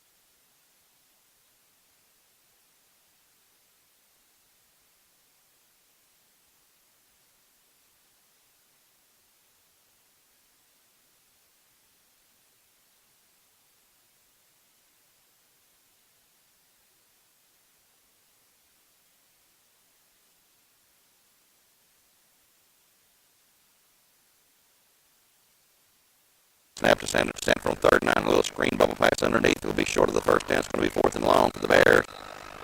Pass completed to the man underneath. That looks like Ashton Boyd. Yep, Ashton Boyd with a catch. He'll gain out to about the 14-yard line, gain of 3, but it's going to be still 4th and a long 6 short, 7 to go for the Bears. They're going to punt it away. Is this the first time Stanford's punted tonight? Yep. Bradley's first punt for Cleveland Utilities. A power punt coming up. He stands at his goal line. Back to receive are Spencer Gore, their punter. And also, I think we'll get that number. Here's the snap to Stanford. His punt, a nice kick. 5 to the 40, and he's going to be brought down quickly. That was Landon Reese on the return, and he's brought down by Brandon Allen, looks like, for the Bears. 1st and 10, Soddy, at the Bear 40, at 4:15 to go in the 3rd. We're still in the 3rd, guys. In the 3rd quarter, long 3rd quarter as usual. And Soddy will have it 1st and 10 at the Bear 40. They trail it 35-8. Cleveland game is going final. Maryville wins 42-7, the final there, to stay unbeaten in the region. Cleveland now 2-2 in region play. Maryville now 3-0. Tomorrow night, big game, Ooltewah at McMinn County. A lot of folks be looking at that game. We've done played both of those guys. We lost to Ooltewah and beat McMinn just last week. On homecoming night, man in motion, Soddy left to right, fakes the handoff, be the Chambers keeping it, and he will never reach the line of scrimmage. He will lose at least a yard, maybe 2, back to about the 38-39, let's see. 30, right between 38 and 39, a loss of a yard, 2nd down, 11 to go. That's sort of a quarterback draw that just never developed. The middle of the Bear defensive line was waiting on that. Soddy Daisy will signal a play in from the sidelines as Chambers looks over to the coach. Taking a long time to get it in. They do. Play clock's at 15. 3:40 on the game clock here in the 3rd. Maynard in motion to his right. Here goes Chambers back to pass. A long pass down across the top. It's going to be intercepted. That's to be Khalil Lambert at the 10, at the 15. Oh, what a block. There's a clip. That's not a clip. That is a clean block there. But boy, did Bradley lay. There's another flag. There's a flag over on the sidelines. That could be on Soddy. It's on their side right there. And here comes, they're going to have to separate some players here. Khalil Lambert on the return on the interception. It's going to be Bradley Ball. And a defender trying to make a beeline for Lambert got blindsided. It didn't look like a clip. It looked like he blocked him from in front, but the referee's a lot closer than we are. It's on the far side. It's going to be a personal foul on the Bears, I'm sure, on that. But there's another flag thrown at the Ooltewah or Soddy Daisy sideline. And I'm not sure what sparked that one. That could be 2 penalties on the Bears, or it could be offsetting penalties. That's going to be Barnes, who was waylaid by the freight train. I'm not sure who hit him. He's up and okay. Just got his bell rung. That's a lick and a half, man. The officials are all grouped together talking it over right now. This could be, I'm not sure what. We'll let them make the call here. By the way, no one has won the trivia question. A lot of them guessing it's weather. It is weather related. It was a hurricane, folks. But which hurricane? It was 4 hurricanes hit almost back to back to back to back. One of the hurricanes caused us to postpone the game to a Monday night. Which one was from 2004? Google it. You can find that. 1 of 4. You got a chance of 25%. I believe we got penalties on both teams here. Boy, they're taking a long time to figure this one out. Here comes the head man to tell us what's going on. It's going to be a dead ball foul on the second flag for sure. The first, I think they of course called the foul on the Bears for an illegal block on the return, and then I think Soddy Daisy responded, probably yelling something about the block, and they flagged them. So that was the dead ball foul. We'll find out. And their fans are not appreciative of that. Yeah, they don't love us. No love lost. Here comes a mark-off against the Bears. It's going to be on the Bears. There that is. He didn't signal. Here's a second call. It is on Soddy. So they'll mark off the Bear penalty as a live ball. They'll mark off the dead ball penalty on offsetting penalties. It's on Ooltewah. Here comes 15 now on Ooltewah. Yeah, they walk them. One's a live ball, one's a dead ball, so walk them both off. The ball will be at the 26-yard line. Bear football, 1st and 10 after the interception, the second of the night. This one by Khalil Lambert. The first was Davian Dunn.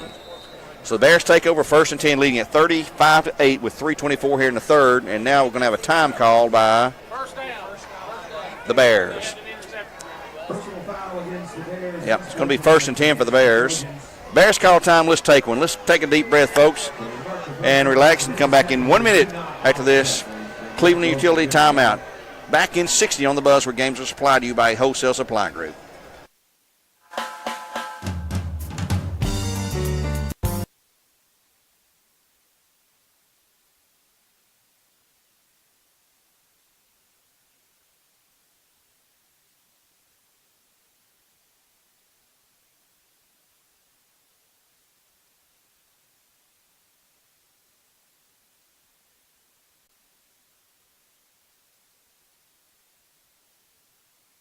We're back at Bear Stadium here on the buzz, where games are supplied by Wholesale Supply Group.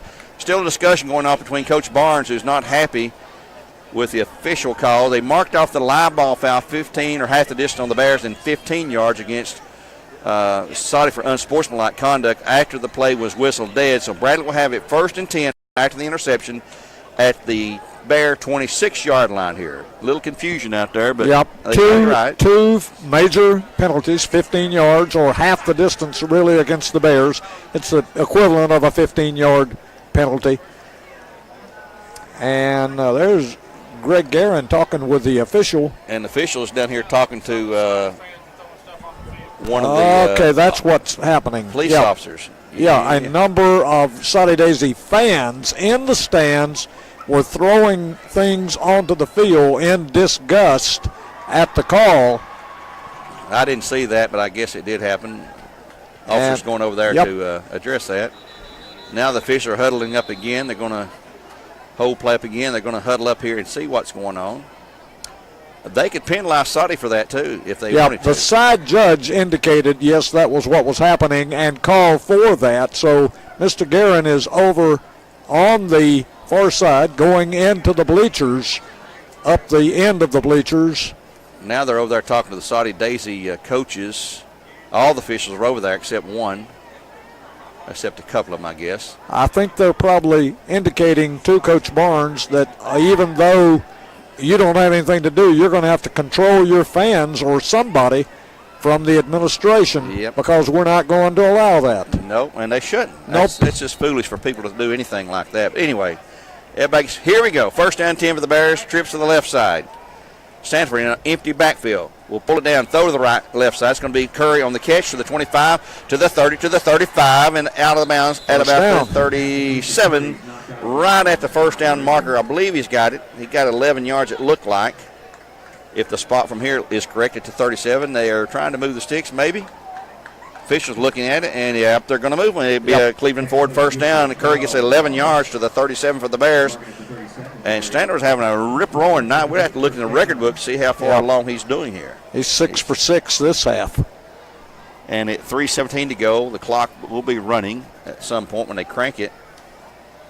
I'm not sure. Oh, he went out of bounds. Never mind. He went out of bounds this play. So McClary to his left side, Stanford in the backfield. He will hand off to McClary, comes forward and gets free from one guy to the 40 and down to the 42. Down to at the 42, we'll gain 5 yards. Another flag in there. It's really, really getting chippy.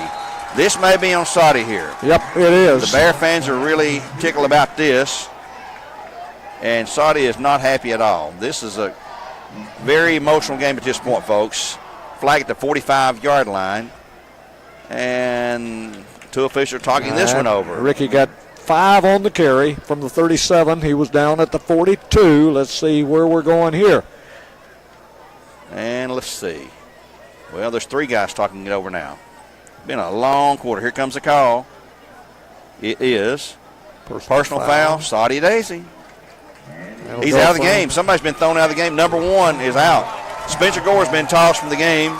That's their kicker. Yep. And a 15-yard mark-off, giving the Bears another Cleveland Ford 1st down inside and that will also cause him to miss next week. Yes, it will. Half a game at least. Half a game, yep. He'll miss the first half of the game next week with whoever they play. Soddy fans going to have a revolt over there. We may need security on that side. Yep. It's not funny, really. 1st and 10, Bears at the 43-yard line now in Soddy territory with still 3:08 to go in the third. We may not have a Braves game. We may be playing football. The Soddy people are booing. The Bradley fans are cheering. So you can hear them below us here. Oh, that's just egging it on, folks. Just egging it on. First and 10th, the 43-yard line. Cleveland lost 42-7 to Maryville tonight. Only other game we know of played. And here's another time call by the Bears.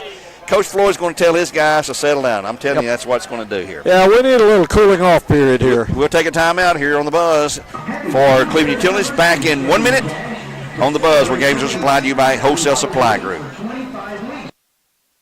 Hello, Cleveland. It's Richie Hughes from your Holiday Inn Express. Who do you know that is coming to Cleveland? This year will be full of friends, family, and business associates that will be visiting our wonderful hometown, and we're asking each of you for the opportunity to serve them with Cleveland's best hotel. Reunions, homecomings, graduations, weddings, and business meetings are just a few of the many events that we serve each year. Call me direct at the Holiday Inn Express, 790-1199, and answer this most important question. Who do you know that is coming to Cleveland? Holiday Inn Express, just off Paul Huff Parkway. God bless each of you and our fine city.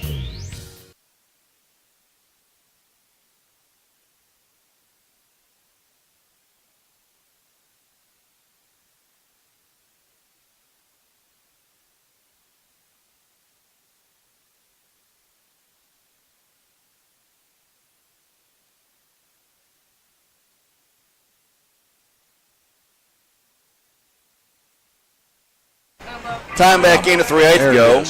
Bears up 35-8.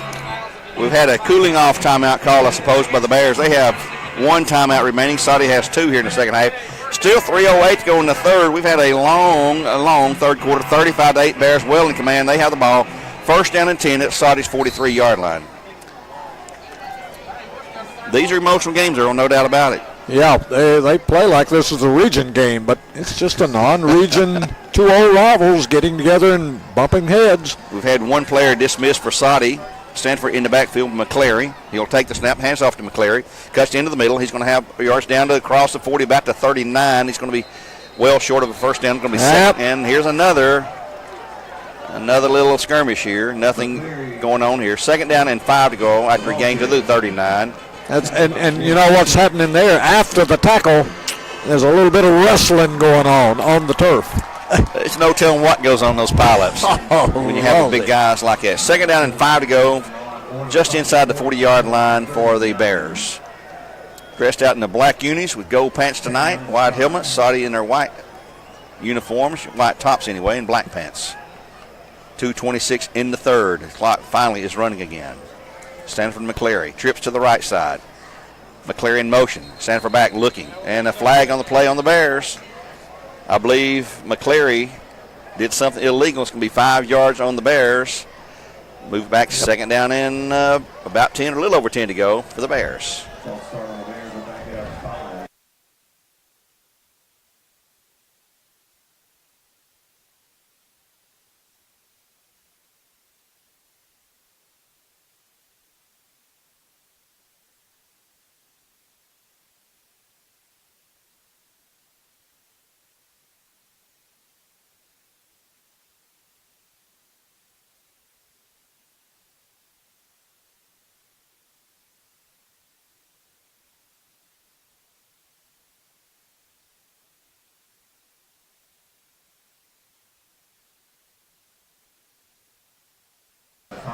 For Ethan Vaughn, looks like it's going to be second down and 11 to go. You know, you're right, Gary. It's been a while since we were playing well past 10 o'clock. Yeah. And we're going to easily make that tonight. I'm telling you. We're not going to be off by 10 o'clock.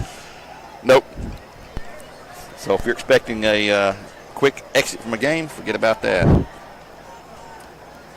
So on third down, 11 to go. See what the Bears are going to do on this play.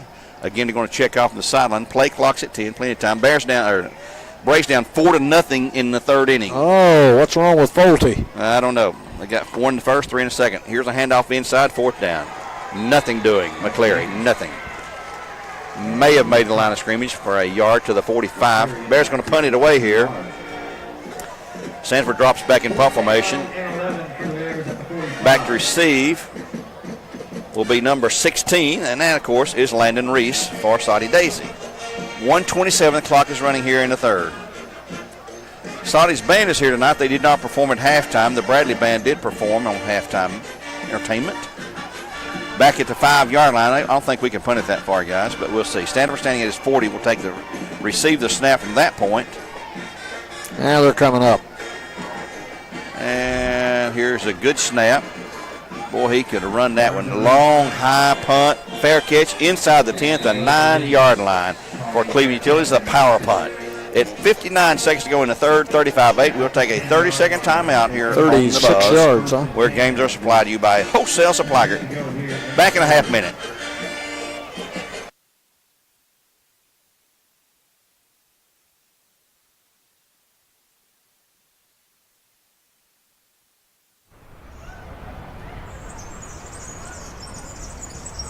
Wait! Don't throw that away. There's so much stuff you...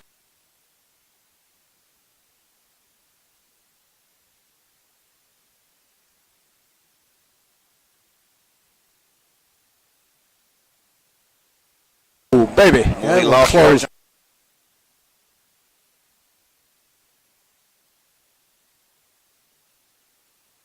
The snap from the 10-yard line resulting in a 3-yard loss. And was that the quarterback carry, or did he get it handed off? Handed it off. Maynard on the carry. He lost about 4 yards on the play, second and 14. Yeah, and met by 3 or 4 Bears defensively. He lost, 3 yards on the play? Looks like about 4 back to the 7 or to the 6, almost 4 yards. Bradley right now with them in the hole, like they can just haul off and just blitz. And here they come again. A long pass down the middle. It's going to be intercepted. Brandon Adams with another pick. Yep. That's the third of the night for the Bears. He had it underneath coverage. He passed a little bit underthrown. He picks it off at the 42-yard line for the Bears. Brandon Adams, one of the Bears seniors defensive backs. Flag on the far sideline. And here's a flag.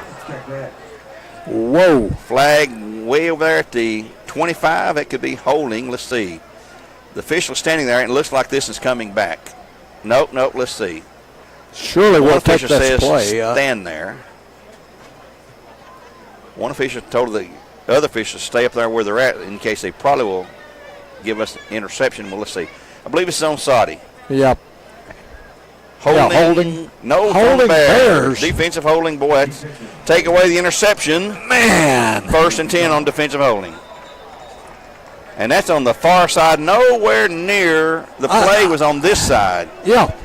Way on this side, and the flag was outside the hash marks over there. Yeah. All the way across the field. Man.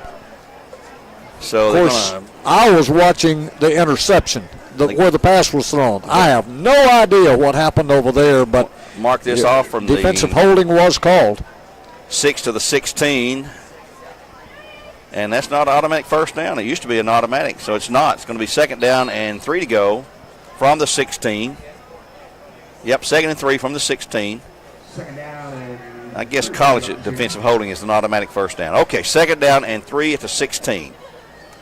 Man in motion, left to right, and they will, quarterback keeper. Chambers has it, going to be short of the first down. He's out near the 20, but he's shy of the 20. They've got to get to the 20. It's going to be 3rd down and a yard to go. A short yard looks like. Yep, and there's the end of the quarter. When we come back with the 4th period, it's going to be 3rd down and very short to go, less than a yard, maybe a foot to go for a first down for the Trojans just inside their 20. We'll take a 1-minute timeout here at the end of the 3rd. The Bears up 35-8 here on the Buzz, where games are supplied to you by Wholesale Supply Group. Back in 60 seconds.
third down and very, very short for Soddy Daisy inside their 20. You'd think they could pick this up, but let's see what the Bears show. Oh, the Bradley jumped off. They're going to get the easy way, 5-yard penalty. Sure are. Bradley anticipating the snap count. 2 or 3 guys jumped off sides, give the first down to the Trojans on the penalty. They move it out just shy now of the 25-yard line. 1st and 10 Trojans. Opening the fourth quarter play, they trail 35-8 to the Bears. Are trying to improve to 5-2 with 4 consecutive wins. On the road next 2 weeks to Heritage and then to William Blount. Back home to close out the regular season against Maryville. Here's the blitz coming up, and Chambers gets buried. He's got about, there is Hayden Ornby, Cole Ryer. So they just got those 5 yards back. B.J. Garth. And he had nowhere to go. Branch is pinning their ears back because they know Soddy's going to throw it. 3rd down after the loss of 5 back to the 20. So it's going to be 2nd and 15 now. Bears with a commanding 35-8 lead, under 12 to go now. 11:27 to be exact here in the fourth. Braves losing 4-0 to the Dodgers in L.A. going to the 3rd inning there. Back goes Chambers again to pass. Looking, he's going to be hit. He's going to be sacked again. And that's going to be who for the Bears? Is that Cole Ryer? No, that's Kens Hooper. Kens Hooper, number 28, on another sack, the sophomore. 28. No, Kens is 38. That is Arrowwood, 20. I'm sorry, it's 20. Or is that 20? Let's see, wait a minute. Parker Johnson. That's Parker. Number 20 is Parker, yeah. Parker had him that time. 2-0. Going to be now 3rd and 21 or 2 to go. Ball back at the 13-yard line. They keep going backwards. That's okay. Bears will in command here, up 35-8. We roll at 10:39 to go. Chambers back, a little screen underneath. The bubble screen is going to be complete. Trying to get outside. He's going to have some yards. Then he's going to be hit from behind and tackle for a huge. It's going to be 4th and very, very long. That was Ken Hooper, I believe, on that tackle. Ryer involved too. It'll be 4th and about 16 to go for a first down. Ball at the 19-yard line. Back will go. Yes, indeed. If somebody new got a kick. Let's see who's punting here. It's not number 1. Could be their, well, let's see. We'll see when he turns around here. Yeah, Maynard to punt, number 9. Here's a snap. It's a low liner. Boy, about hit a player in the back. It's going to roll to dead about the 49-yard line. The Bears will take over there. 1st and 10 for the Bears at their 49, leading at 35-8 at 9:47 to go in the game. We'll return on the bus, where games are supplied to you by Wholesale Supply Group, and we'll return in just 30 seconds with the first play of the Bears drive. CRCC to me is a calling that God placed on my life to really step out in faith on something that I didn't think I could do, and it's been amazing to see how God's worked through it. CRCC stands for Crossroads.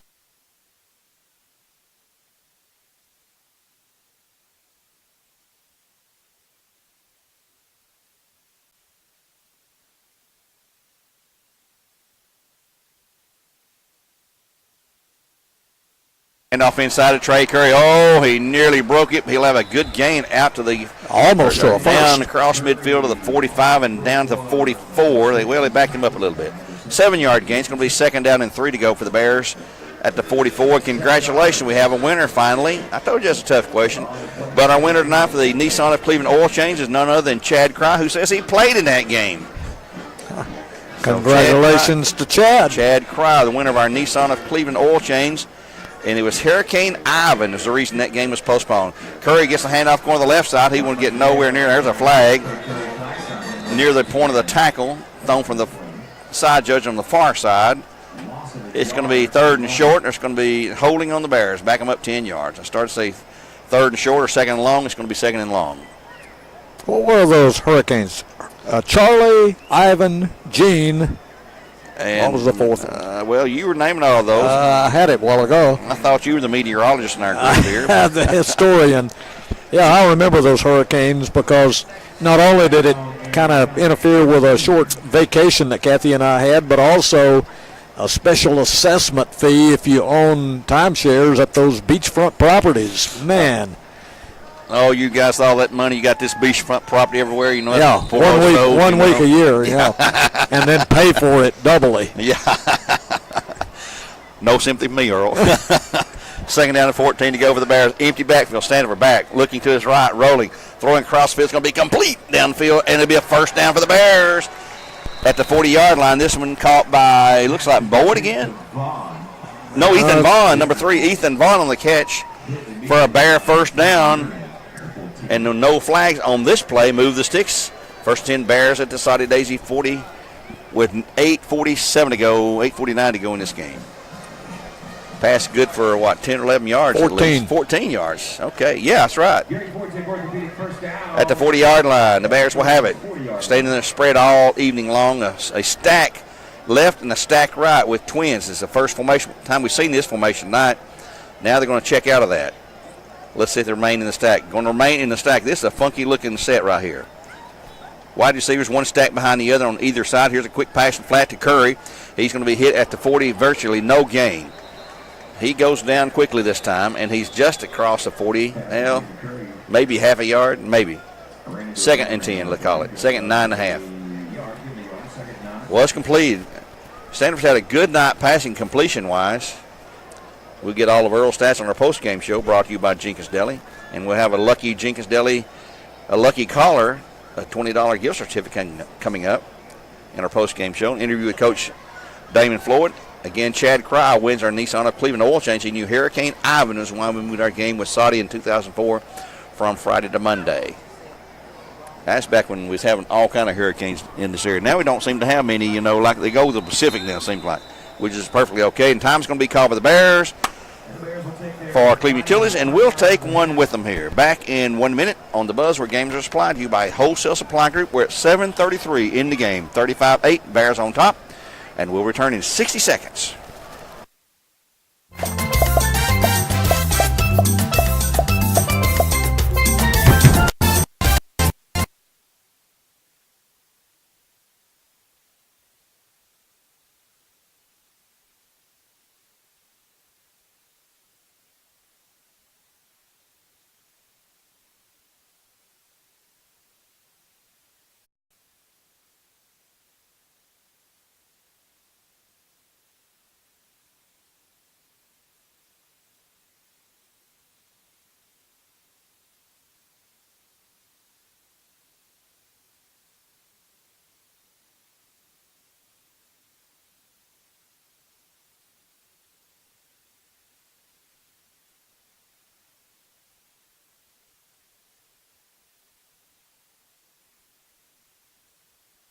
Bears call the timeout. They have none remaining now, and that's okay with us. 2nd and 9 to go. Ball at the Soddy 39 for the Bears. They'll overload to the right side with trips. It'll be a handoff to McClare in the middle. He's going to have yardage 5. He's going to have close to a first down across the 35 down onto the 31. It's going to be a yard or so shy. Yep. Just a little bit short.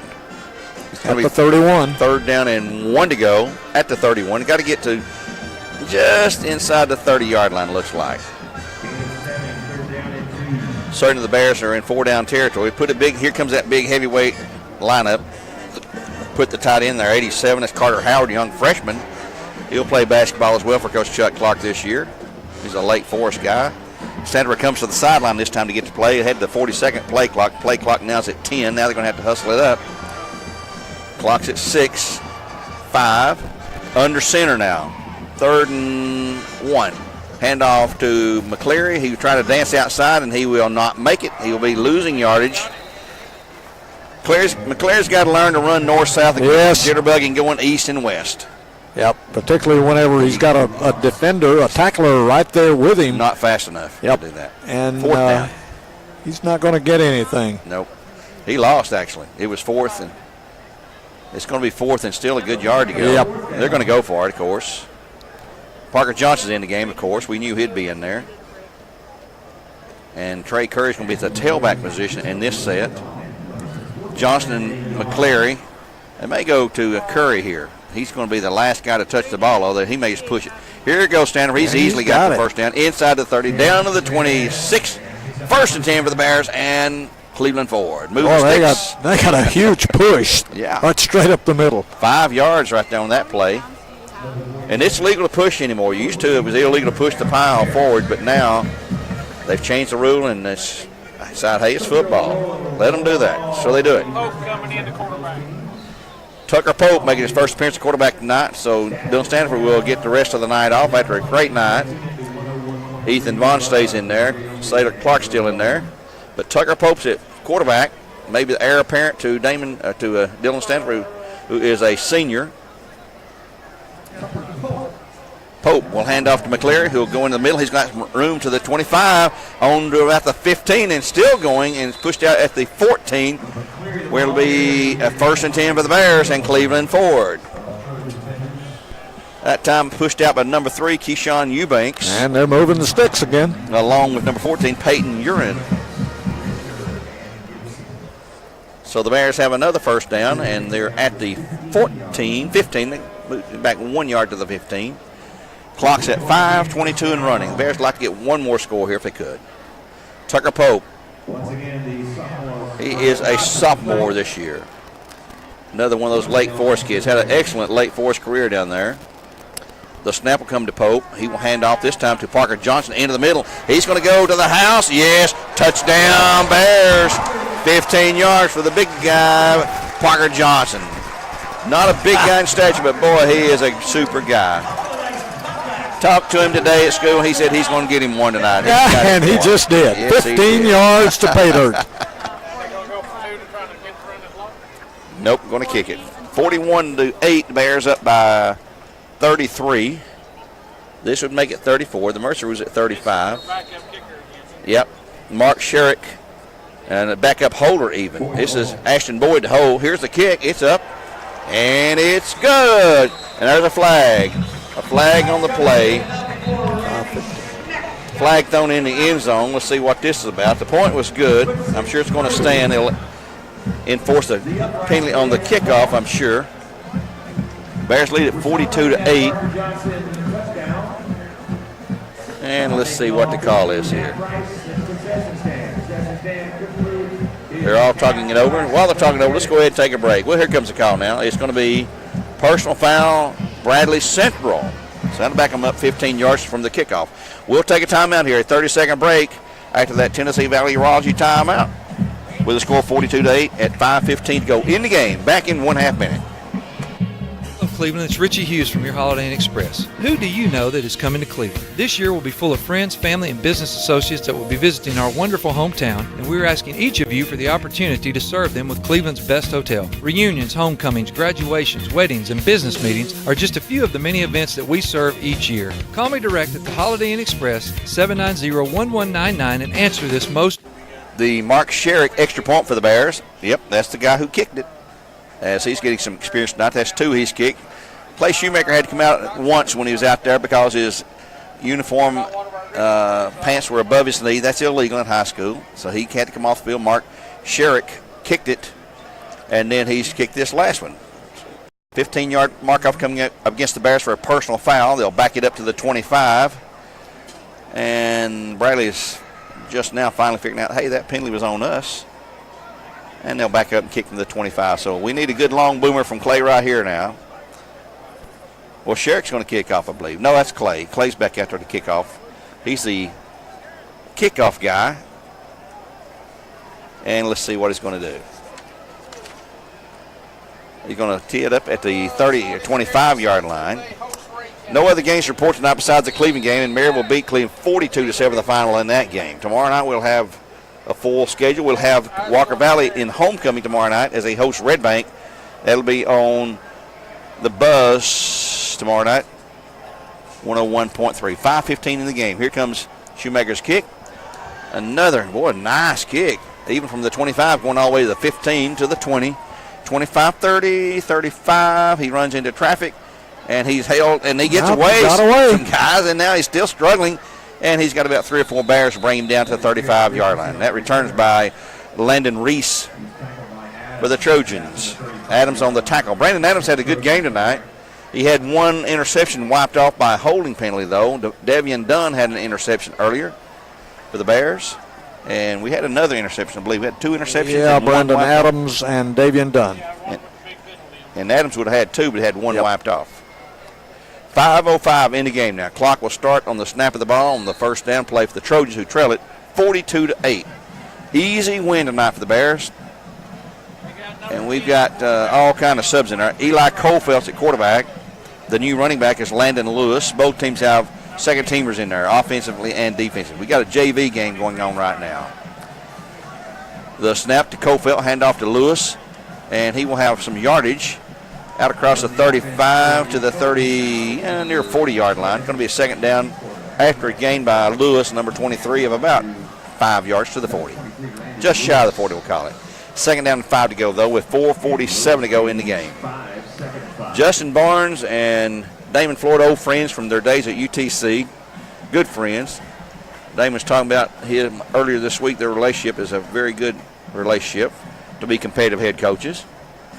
Cofelt with a snap, handoff again to Lewis, trying to get around the left side, and he will have short yardage. It's going to be third down from the 42, maybe. Tackle that time for the Bears by Elijah Patty, number 30 looks like.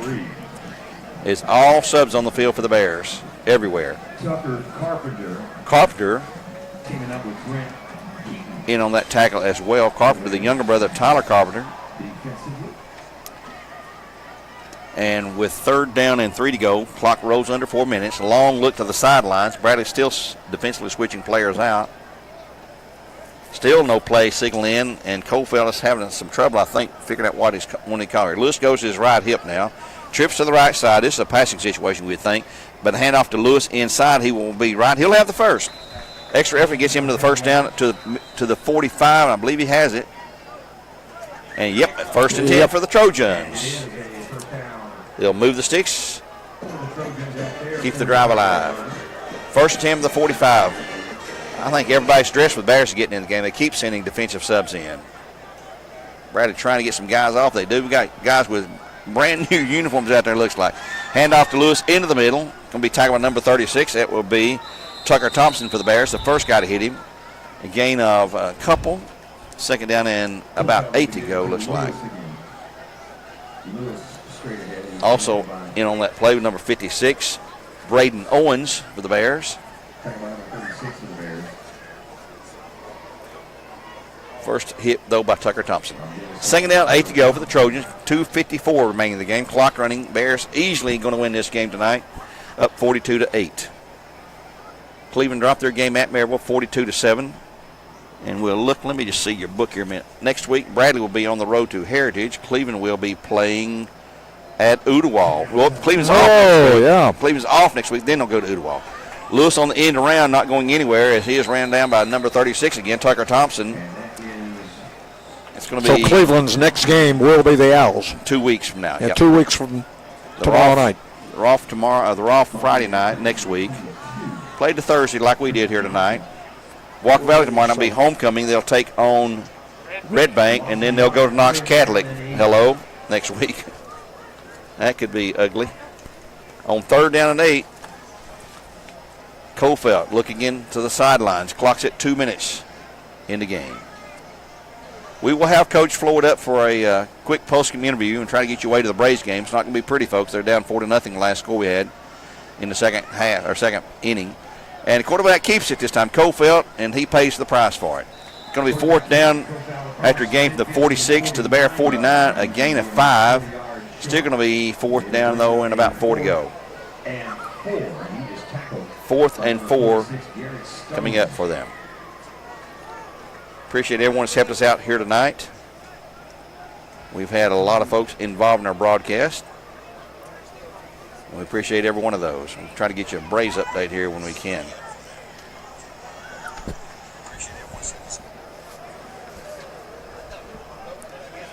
On 4th down and 4 with 1:09 clock running. Back to punt is number 9. That's Maynard. Maynard to punt. He's the running back. Here's a snap. Good snap. Not a long kick at all. Short. Watch out, Bears. It's going to kick out of bounds at the sideline, I think, over there. And down about the 22-yard line or something like that. Let's take a break. A 1-minute timeout here with 50 seconds in the game. 42-8. The Bears up by 34. Back in a minute on the Buzz where games are supplied to you by Wholesale Supply Group. Hello, Cleveland. It's Richie Hughes from your Holiday Inn Express. Who do you know that is coming to Cleveland? This year will be full of friends, family, and business associates that will be visiting our wonderful hometown, and we're asking each of you for the opportunity to serve them with Cleveland's best hotel. Reunions, homecomings, graduations, weddings, and business meetings are just a few of the many events that we serve each year. Call me direct at the Holiday Inn Express, 790-1199, and answer this most important question. Who do you know that is coming to Cleveland? Holiday Inn Express, just off Paul Huff Parkway. God bless each of you and our fine city.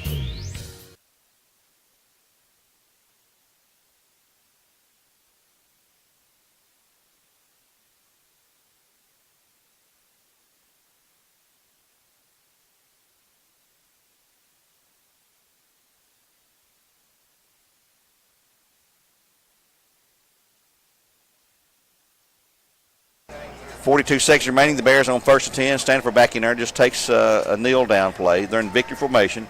Trey Curry, the deep man, about 10 yards behind the line of scrimmage. It's going to be 2nd down, and they will not run another play as the coaches head across the field to shake hands, and the Bears will win this game with a final of 42-8. Your score tonight. Bradley over Soddy Daisy. So the Bears take care of business here in a big way tonight. Real an easy win for the Bears. Got a little emotional there in the 3rd quarter, but things worked out fine for everyone involved. In your final again here on the Buzz, 101.3, 42-8. We'll be back to our Jenkins Deli post-game show, our Jenkins Deli lucky caller, and our interview with Coach Damon Floyd when we return here on the Buzz, where games are supplied to you by Wholesale Supply Group. Back in 2 minutes.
He's on your shot, number steady. Nice and easy.